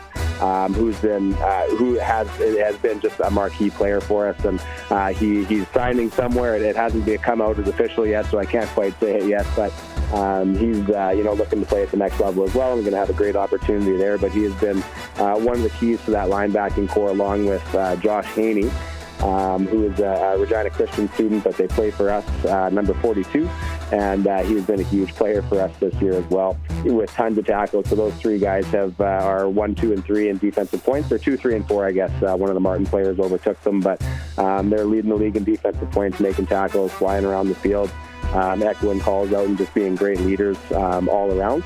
And then filling in with our linebacker core as well is 22 Nathan Shynkaruk. So he was playing safety for us for the first couple games, and then we got a few guys back and then transitioned him into that Sam spot. We do run a 3-4, and he's been just incredibly helpful and useful there, and just doing a great job playing some good football for us. So linebacking core, those are kind of the guys we have there. And next up, I'll go through some receivers and just kind of go through the numbers here. So number 1 is Colton Thompson for us. He is a grade 12 receiver. He led the league this year as well in receiving yards, and has just been, again, he's one of our captains, a great leader everywhere on the field. We're two-way in him. He's playing defensive back as well, and he's stepped up and played some big football for us this year. We also have with him another grade 12 receiver, Grayson Natamagan, a 6'4", 220-pound menace on the field. Couple of injuries late in the season, so didn't get any action in our semifinal or our city final game this year, but was able to come back against BJM. And as I spoke about before, the game was really tight, and then we in the fourth quarter put one in the end zone, and he was the one that made an incredible one-handed grab, reeled that ball in, and just made a huge play for us when we needed it. And throwing for those guys, we have our quarterback, Nathan Demian. So we got him in grade 11 and has been starting since then. So was able to get us or help bring us to a provincial semifinal last year, where we just fell a little bit short against PA Carleton. But this year he's been a whole new player, firing the ball around the field, leading the men, and just doing a great job at that pivot spot, and being a guy that we can kind of depend on to get the ball out to the guys that we need the ball to be sent out to. Here we have Hudson Thiessen as well. So he's a linebacker, special teams guy for us. Grade 12 dude, runs like a 4.7 40. And he's been all over the field this year for us, making plays. Xander Lindholm, number 13. He is our boundary corner, suffered a hamstring injury a few weeks back. And so Saskatchewan hasn't got a good chance to see him here for these last 4 or 5 weeks. But we're looking forward to getting him back this week, hopefully getting him back, I should say, and getting to see him run. He's a fantastic defensive back and has made some huge plays for us for the last 2 years. There are quite a few grade 12s that we have, and so we got 32 as well. Caden Nagy is a defensive lineman for us. Again, disruptive, hard hitter, fast off the line. He's been just incredible to be able to bring back and to bring back this year and kind of be a big staple of our defense. And he kind of sets up alongside Justin McMillan, who is our nose tackle. But last year he blew out his whole knee, his ACL, PCL, MCL, everything you could possibly imagine. Jeez. So we lost him last year, and then this year we had him against Campbell. I messed it up a little bit again against Campbell, and then just came back in the city final for us and has been absolutely disruptive. The semifinal of the Regina playoff semifinal. Came back for us in that one, has been absolutely disruptive. If you get a chance to see this kid, he's 6'7", huge wingspan, hard to throw a ball over. Getting him back has been a huge part of our defense that's helped us step up and get to the level that we need to get to win these hard games at the end of the season. Our field goal kicker, Adnan Tanko, playing a little bit of defensive back actually as well, but he's been obviously instrumental in getting us those extra points. And that game against BJM there, if not for him, it was a 25-yard field goal, I believe. If not for him putting that in, right, we don't kind of get that momentum to finally put a score on the board for, it's kind of felt like whoever's going to score first here is going to end up taking this game because it was such a struggle. Just what are you expecting from Moose Jaw quickly on that? You've obviously watched a lot of tape. You guys are preparing. What do you think Moose Jaw Central is going to bring? So Moose Jaw Central is going to be a little bit different than BJM. BJM runs, cover 3 hold on their defense. I'm an offensive guy. So I'm often looking at that, and they run cover 3 holds quite a bit and are very, very solid at it. But what we're going to see out of Moose Jaw Central is they're going to mix up some coverages, some cuts, some man, maybe a little bit of hold here and there. D-line looks strong. Linebackers move well. Belcher, I think everybody knows about him. He's going to be a guy to watch for sure. So he plays half for them, and he's one of their slot backs, number 2. They target him quite a bit. He's going to be a weapon that we're going to definitely have to take care of. And just like us here at Johnson, we know that Moose Shot Central is watching the same amount of film. They're trying to prep their guys the same way that we are.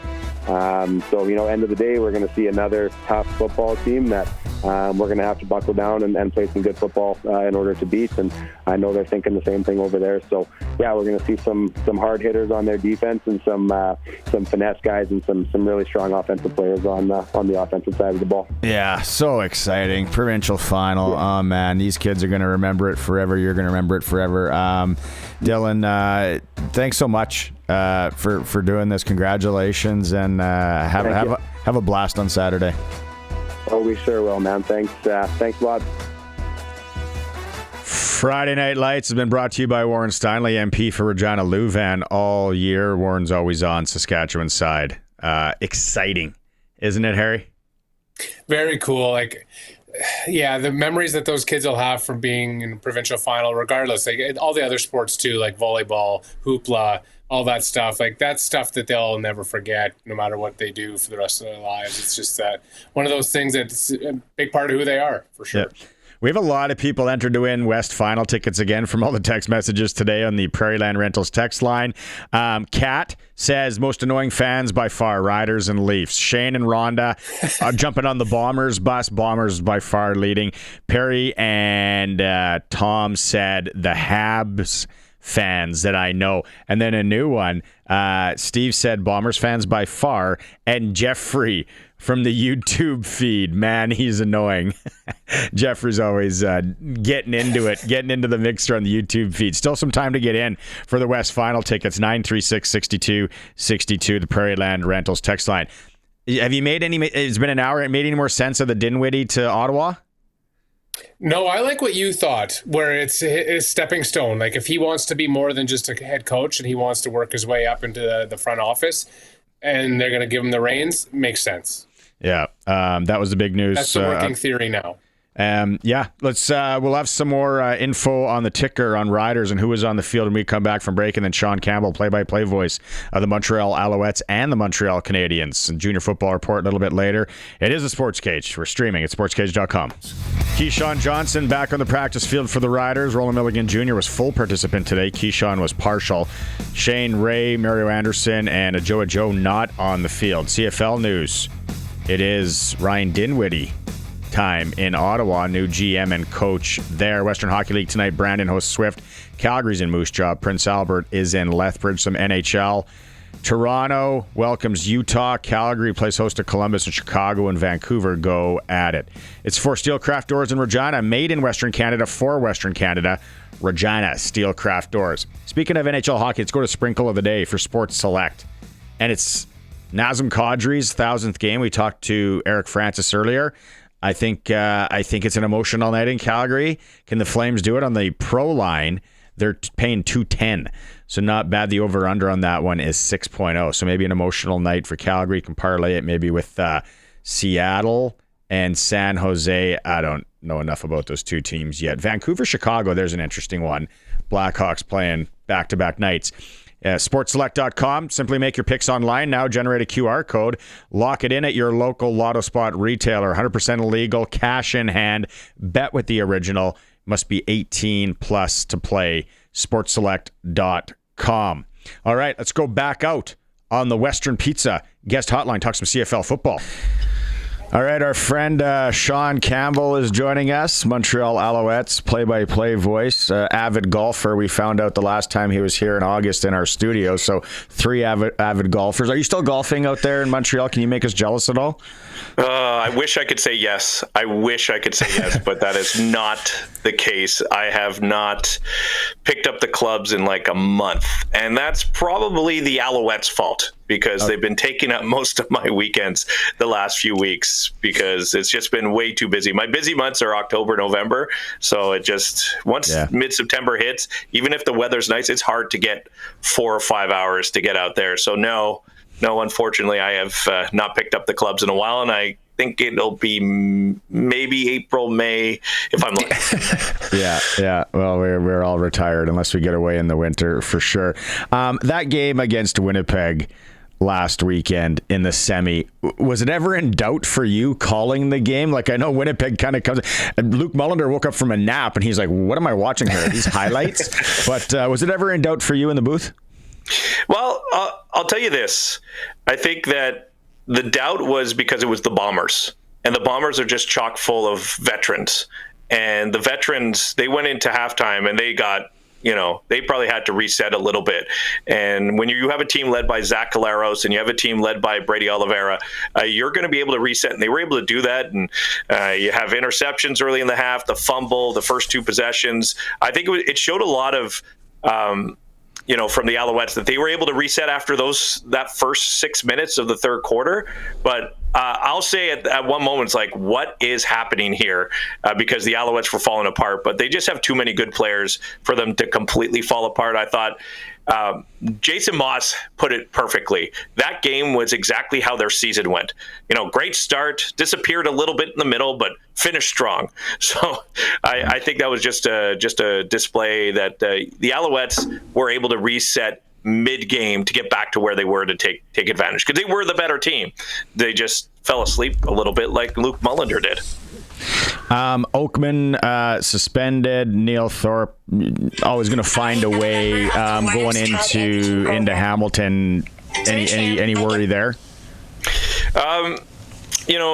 I think that everybody was talking about what the big issue was not only that Oakman was suspended, is that Mustafa Johnson's been banged up ever since that game in Winnipeg. And that game in Winnipeg, Lawal Ugwak and Johnson got hurt in the second quarter, did not play in the second half, and the worry was, will they play? So then they go in against the Bombers in the East semifinal. No Johnson, Oakman suspended. Who's Corey Roberson? Well, Corey Roberson probably had one of the biggest plays of the game, forcing the fumble on Brady Oliveira.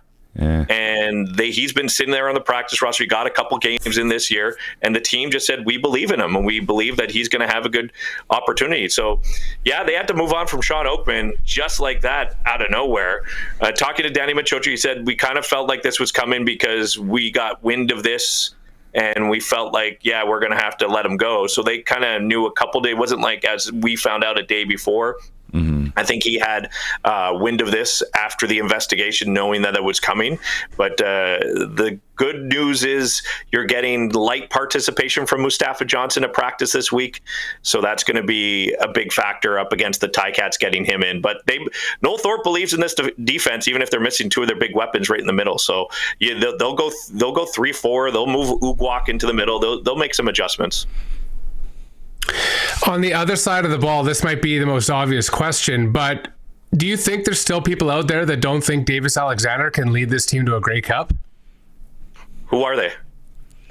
That's what I mean. Do you think there's anybody left? Like, do you think that he's silenced everybody and that's it? It's I don't know who you are. I don't know what he can do. Maybe it's he has to win one to prove it. I have this long-standing, on my show, because we talk hockey all the time. I will never predict the Buffalo Sabres to make the playoffs until they make the playoffs. Like I will never believe in them, never in my life, until they actually win the playoffs. And then if they go in the playoffs, I'll never pick them to win the Stanley Cup. Maybe there's people like me that feel that way, but I don't know who can watch what Davis Alexander has done this year, what he's done last year. And I know it's limited. It's a limited amount of games, but he's got everything you want in a starting quarterback in the CFL.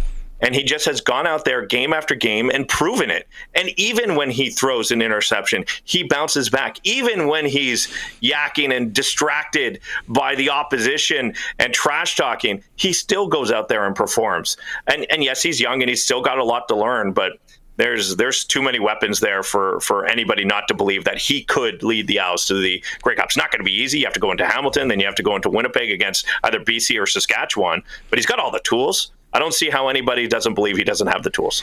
I never have gotten, Harry, even back to our days, early 2000s and working on Global, and people are like, oh, he's cocky. No, he's confident. No, he's cocky. No, why can't it just be the same thing? Who cares? Really? That's the word that I heard, and I was listening this week to a few, and it's like, well, he's cocky. And then someone's like, no, he's confident. Really, who cares? Go and get the job done and walk however you want to walk. Be comfortable in your own skin. Sean, who does he remind you of, if anybody, from a CFL quarterback over the years? Is he a young Bo Levi Mitchell? Is he got a little bit of Henry Burris in him? Like, who would he remind you of, Sean? That's a good question. Now you got me thinking. And I the cocky, confident, I like that comparison, but I just call it he's got a lot of bravado. He just semantics. However you want to. He's got a lot of bravado. I've talked to him many times.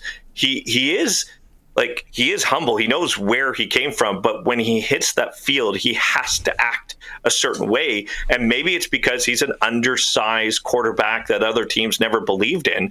You have to be able to walk up and believe in yourself when you get out there. And there's a confidence as a quarterback when you run that offense. You can't have anybody that walks into a huddle that second guesses themselves. I think back to Alouettes quarterbacks, and he's definitely not AC. Like AC carried himself completely different, which is so weird because he's his coach. And then if I'm going across the CFL, I like your young Bo Levi Mitchell, but waiting in the wings a little bit. He was a third string there in Calgary. It was the same thing. Davis Alexander waited in the wings before he got that opportunity. Then you saw him once, you're like, well, he's got to be the starter. And that's even what the general manager did. I think there's a little bit, not the style of play, but I feel Nathan Rourke carries himself that way a little bit with, he's got a little bit in your face and I'm the guy. I think Nathan Rourke had to, earn that because Vernon Adams Jr.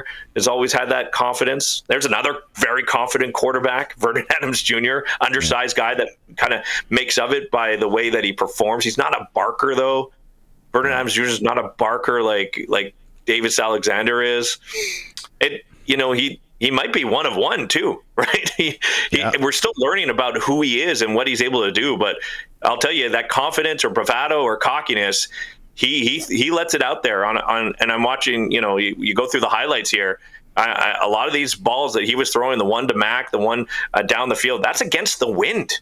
This guy is he's got the arms and the arm strength, and he absolutely loves throwing darts down the field, and he doesn't care if he's with the wind or against the wind. If anything is his downfall, what is it? What's his Achilles heel, if you will? What is going to be his undoing? And it'll be his confidence, because I've seen him, and when he came back from injury the first time, in the first half, and now I'm trying to think of the game, he had 3 incompletions. They were all balls that were 40 yards down the field, and it wasn't the play that was called. He just felt, he's like, I'm going to go and make a play. And they were incomplete. They weren't interceptions, but those could turn interceptions. Those could be getting away from the game plan. He spoke about how there was a couple plays against Winnipeg that he got away from the game plan. He messed up the call in the huddle, maybe because he's too overhyped and too excited after a play. Jason Moss is calm, sending him in the play, and then he's like, misses half of it, and then he just calls whatever he wants to call. That might be a little bit his downfall on that. And the other aspect is, I know we had a rushing touchdown from 3 yards out, but that was just walking in. Prior to his hamstring injury, his running was explosive. He was able to make plays when he was in the pocket to get to the edge. He has been very limited in his running. He had one big run like almost every game, but in the past it was maybe 3 or 4 big runs that he was able to get a first down. Now it's like 1 a game. That's it. So his ability to move since the hamstring injury, or his ability to say, I'm not going to run because I'm scared I'm going to pull it a week before the Grey Cup, that might be something that limits him against Hamilton. I think I read this. Is this his first live look at the Tiger Cats and vice versa? It's the Tiger Cats' first look at Davis Alexander, yes. Okay. Who has the upper hand there? Him or them? Him. Yeah. If I'm looking at the Ticats defense and I'm looking at Davis Alexander, I think Davis Alexander doesn't care who he's up against. Yes, he's got to read the defense. Yes, he has to pre-scout. Yes, he has to coach. But I don't think he really cares. And I think that the Ticats have to care about Davis Alexander or what he can do in that pocket. Yes, they got a pre-scout for Stevie Scott, who's kind of come out of nowhere. He was on the practice roster to start. They had Sean Thomas Erlington, then they went to Travis Tice, and now they're at Stevie Scott. But I would say the bigger issue will be for the Ticats to scout Davis Alexander. You could look at the clips, you could try and break down what the Alouettes do, but the game plan that Jason Moss puts forward is based around what Davis Alexander will be able to do and read. What do you expect Thorpe to dial up against Bo Levi in that Hamilton offense? I think he wants to make sure that they're going to try and turn to the run game, but even that run game, we call it a run game, but it's going to be a check down game. That's what the Ticats do. I don't know how much they're going to blitz them. You see in the CFL, you blitz a veteran quarterback, they kind of know how to read. They know where the blitz is coming. They're going to be able to find that guy. So in past, the Owls, they see a young quarterback, and you'll see zero blitz almost on every play. They're like, we're going to force you to throw the ball and make a decision. You are going to have to beat us. But with Bo Levi Mitchell, I don't know if Noel Thorpe will have confidence. He'll throw a blitz. They'll throw an extra guy, a 5 guy. Maybe they'll send in a DB every now and then to try and surprise them. But I wouldn't be shocked to see 3, max 4-man rush. And the receivers are going to have to beat the Owls DBs. That's what I see Noel Thorpe doing. I don't know. I trust me, I have not broken into his mind. It is a tough mind because he's probably thinking that's what they're thinking. So I'm going to do this. Right. There could be a whole way here. I don't have any inside knowledge of what they're going to do, but watching Noel Thorpe and the way that he does, I know that he sometimes holds back against veteran quarterbacks because they have that ability to throw down the field and they are able, to read the blitzes a lot better than the younger ones. I expect a tight game, but I, in the back of my head here, the gambler in me, I'm like 3 points. I can see this getting away quickly from Hamilton. There's a couple factors. Offense, maybe they go toe to toe. Maybe each offense puts up 3 touchdowns. They go toe-to-toe, 3 touchdowns, 2 field goals each. Okay, let's hand the offenses 27 points each because they can do that. I think that, there's a factor that James Letcher Jr. is healthy and he's back. He has not returned a kick, but the amount of kicks that he returns in timely fashion, like the Owls are out of a game and then next thing you know, he takes a punt and he'll return it 50 yards. Instead of starting at their own 15, the Alouettes are starting at midfield. That changes everything. And the Owls have this uncanny ability defensively to find that football, scoop and score, pick 6. Now, they had less of them this year, but the opportunities were there. You just go back a couple weeks ago. Kebianento had one in his hands, and I can't believe he didn't bring that one in. But those, I could see the game being turned where it might be an extra 7 in one direction because of a special teams or a defensive touchdown.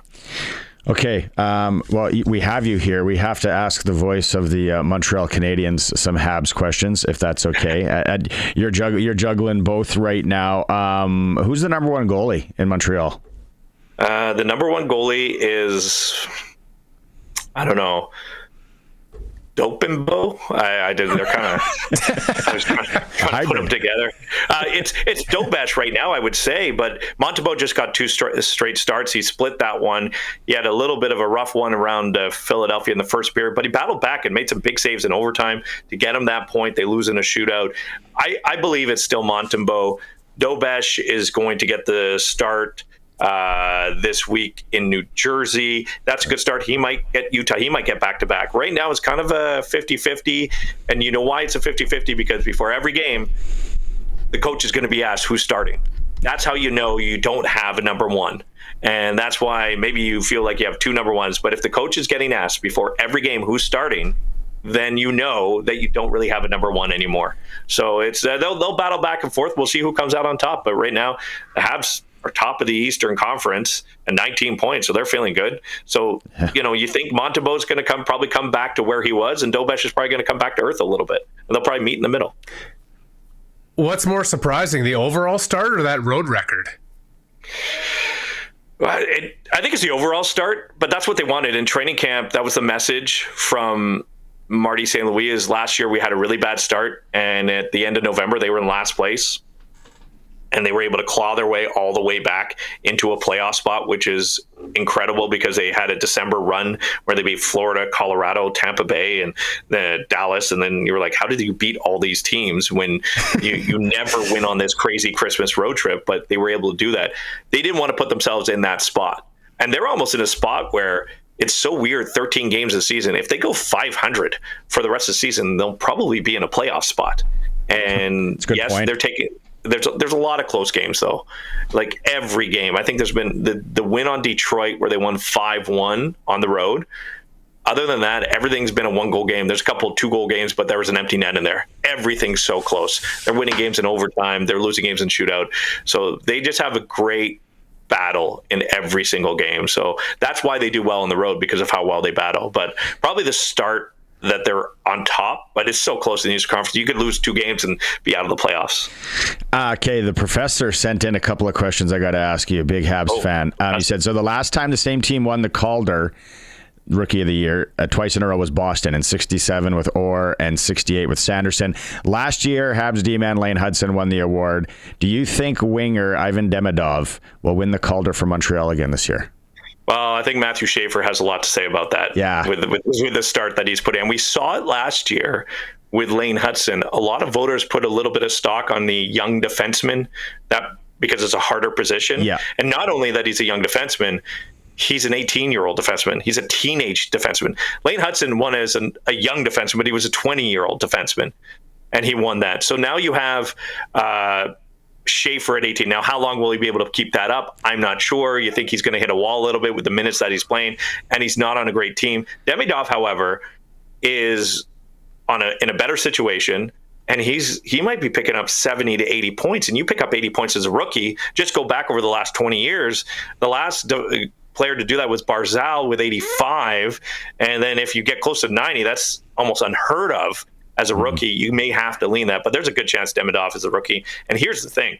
Habs fans know that there's more coming down the pipeline. Habs fans have been talking about winning the Calder with Hudson, Demidov, and then maybe next year, Michael Hage. And then in 2 years, Jacob Fowler, the goaltender, will be ready to go as he's been in there. So the closet's stocked full of potential rookies. And by the way, there's this other Russian kid ripping it up in the KHL at 18 years old, Zakarsky, and he's getting a point a game at 18 years old. So watch out for him. So the Habs have done some pretty good drafting lately. They have. Okay, last one from the professor who says, I wanted to know what's the difference between Montreal this year compared to last. Hockey-wise, you have the youngest team in the NHL, but with that much more experience. So it's weird. They're actually younger than they were last year. So last year, they were the youngest team ever to make the playoffs, and they got younger this year, but they have all that experience that they went through last year. So now that's a big difference. And if you look at the start of the season, last year they had a 20% power play that was good for 20th in the league. They're over 30% now and possibly could be a top 5 power play in the league. That'll be a huge difference. All right. Well, you are a busy guy. So we caught you at a good time. Hopefully today some downtime. Too bad about the golfing. And then next week we might have to do this again as we prepare for the Grey Cup. You'll be in Winnipeg. We'll have to catch up. Well, that's if the Owls win. If the Owls don't win, I'll be back home in my office. Yeah, maybe you can call me anyways. Maybe you can get around in. Yeah. All right, Sean. Thanks, man. Hey, have a good one. There is play-by-play voice of the Montreal Alouettes and of the Montreal Canadiens on the radio side, Sean Campbell. You're a big Detroit guy, Harry, and Detroit is projecting up and where they are in the standings and all that. But like he said, though, the East is so tough. Yeah. very much so. And it's I cringed a little bit when he mentioned that 5-1 win over Detroit being the biggest margin victory for the Habs this year. It was opening night, it wasn't a big deal, but the Wings haven't looked back since that night, that's for sure. And they've looked good, but yeah, so much can change. Those teams are so good, and it's such a tough conference that, like he said, you lose a few games and other teams win, you could be out of a playoff spot like nothing. It's funny because the Habs they're good, and they're going to be good for years to come here. So it's like, oh yeah, so I'm starting to find out. It's like, oh yeah, you are a Habs fan. Oh yeah, you're a Habs fan. Haven't talked hockey with you in a long time. All these Habs fans are coming they come out of the woodwork. That was Sean Campbell joining us on the Western Pizza guest hotline. Time for a break. We still got more Rider audio to come, and the Junior Football Report. It is the SportsCage, streaming through our YouTube channel at sportscage.com. This is the SportsCage Junior Football Report with Dave Thomas. The Canadian Junior Football League season will come to a close this weekend with the Canadian Bowl Championship game. The Prairie Football Conference champions, Saskatoon Hilltops, will host the BC champions, Okanagan Sun. The Hilltops haven't played since their 30-27 overtime win in the PFC final against the Regina Thunder on October 26th. The Sun, meantime, knocked off the St. Clair Saints 34-19 in the national semifinal and will face the Hilltops in a rematch of the 2015 national championship game, a contest won by the Toppers 38-14. Saskatoon quarterback Griffin Sander now joins me. And Griffin, how long did it take to come down from that thrilling PFC final win? A couple few days there. Felt like we were kind of up on a cloud there, but it's nice to come down for a bit, to be honest. Can you relive that game in your mind? Like, are there moments that stand out to you that you just can't maybe believe happened? I've watched the film a couple times, and we watched it as a group collectively, and there's quite a few plays there, especially the conversions on third downs and the 2-point conversion and the touchdown to tie it, then the 2-point conversion, and then the touchdown in overtime, especially those ones, for sure. Okay, I would be remiss if I didn't ask about the final pass that you threw in the PFC in that final game at Mosaic Stadium. Walk me through it. So, we had big jet from the boundary side there, tried to pull the safety across, and then Isaiah ran a really great route, and he got open, and I put it up onto him, and then he made a really great catch and scored the touchdown. Were you in disbelief? Because there seemed to be some stunned and shocked faces when that happened all of a sudden, because you had been running the football efficiently before that. Yeah, so when I threw it, I didn't actually know if he caught it right away, because when he caught it, he kind of obviously fell onto the ground there, and he was behind the O-line and D-line, so I couldn't actually see him. And then I just kind of heard the crowd erupt, and I looked over at the sideline, and everyone just started kind of running towards me, and that was a pretty sweet moment there. Now, Griffin, the Saskatoon Hilltops are not the first team to use multiple quarterbacks through the course of a season or even during a game, but I can't recall a team that uses multiple quarterbacks in the midst of different series. Is that the norm? Not usually, no. It's something, I guess, that we were implementing that game, and we'll just play whichever quarterback I guess was ever right for the moment and just go from there. How was that communicated to you? Is that an in-game thing? Is that something you prepared for during the week? Yeah, so during the PFC week, Coach had let me know that they were going to try and get me in during the game. I'm not sure when or how, but just to kind of try and get me prepared for if or when I was going to go into the game. And how did you do that mentally or physically? Again, there's only so many reps to go around at practice. Yeah, always. I've spent a lot of games as a backup, unfortunately, but it helped me for the moment to, I've always tried to prepare as if I was the starter for each game. So always prepare each week and each rep as if I'm the starter if that moment ever arises. 200 yards passing, a couple of key completions late in the ballgame in regulation and in overtime. Looking back at it, is that a moment that you can put your hand up and say, hey, you know what, that was my opportunity to rise to the occasion, and I did? I think so, yeah. I think that after, 4 years of post-secondary football, I guess that was probably kind of my moment that I was looking for, and it worked out pretty nicely. Well, you said, unfortunately, you've been backing up for a lot of those 4 years out of high school. How frustrating is that to have to continually prove yourself, or is that just the norm in football? I think, yeah, especially at quarterback, you only get one per game that's a starter. So I feel like, yeah, it's pretty frustrating, but you got to understand that it's a very important position on the field, and you got to realize that the best player always has to play, and sometimes that's not you, and you just got to keep working hard, and hopefully your moment comes. Well, it's one of those things that's kind of storybook or made for a movie, and I remember watching you way back in the day when you were taking on my kids when you played at BJM. So it's been a long time since then and a heck of a journey. Can you tell me how that journey has gone for you and how you've grown as a football player on and even as a person off the field? Yeah, wow. So obviously I started out there at BJM, like you said. I played in grade 10, and then obviously COVID missed grade 11, and then played grade 12. And then went straight to the University of Saskatchewan, where I redshirted my first year, and then I was back up to Anton Amadou the second year, and then the third year I didn't dress. Just kind of sat on the sidelines there for a bit, and then this year at training camp, Coach Sarge called me. I decided to make the switch over, and just felt like, yeah, overall, just becoming more comfortable with myself and comfortable as a man, and just learning a lot about what it's like to be a great teammate, and then just working hard and getting prepared for those moments. And all of this while you're attending school, right? That's right, yeah. So take me through what it would mean this weekend to get a Canadian Bowl championship. Yeah, it'd be really sweet. In high school, I never won a ring or anything, so it'd be really sweet to bring this one home for the city of Saskatoon and all of my teammates and coaches. It'd be awesome. What does Okanagan, again, they are a tough opponent. You can see it on paper. What have you seen in film? Yeah, they're a really good team, super athletic, super fast, and they play a really good defense, and it's going to be a great game. And what does having home field advantage mean to the Saskatoon Hilltops? It's awesome. Yeah, our fans are super great. We get to sleep in our own beds the night before, and we're just going to be as best prepared as we can. Well, Griffin, I really appreciate you taking time, even if you did beat my son's team. All the best this weekend in the Canadian Bowl. And again, congratulations on the Prairie Football Conference Championship. Awesome. Thank you so much, Dave. Kickoff Sunday at Saskatoon Minor Football Field between the Saskatoon Hilltops and Okanagan Sun is at 1 p.m. And that's the Junior Football Report. I'm Dave Thomas.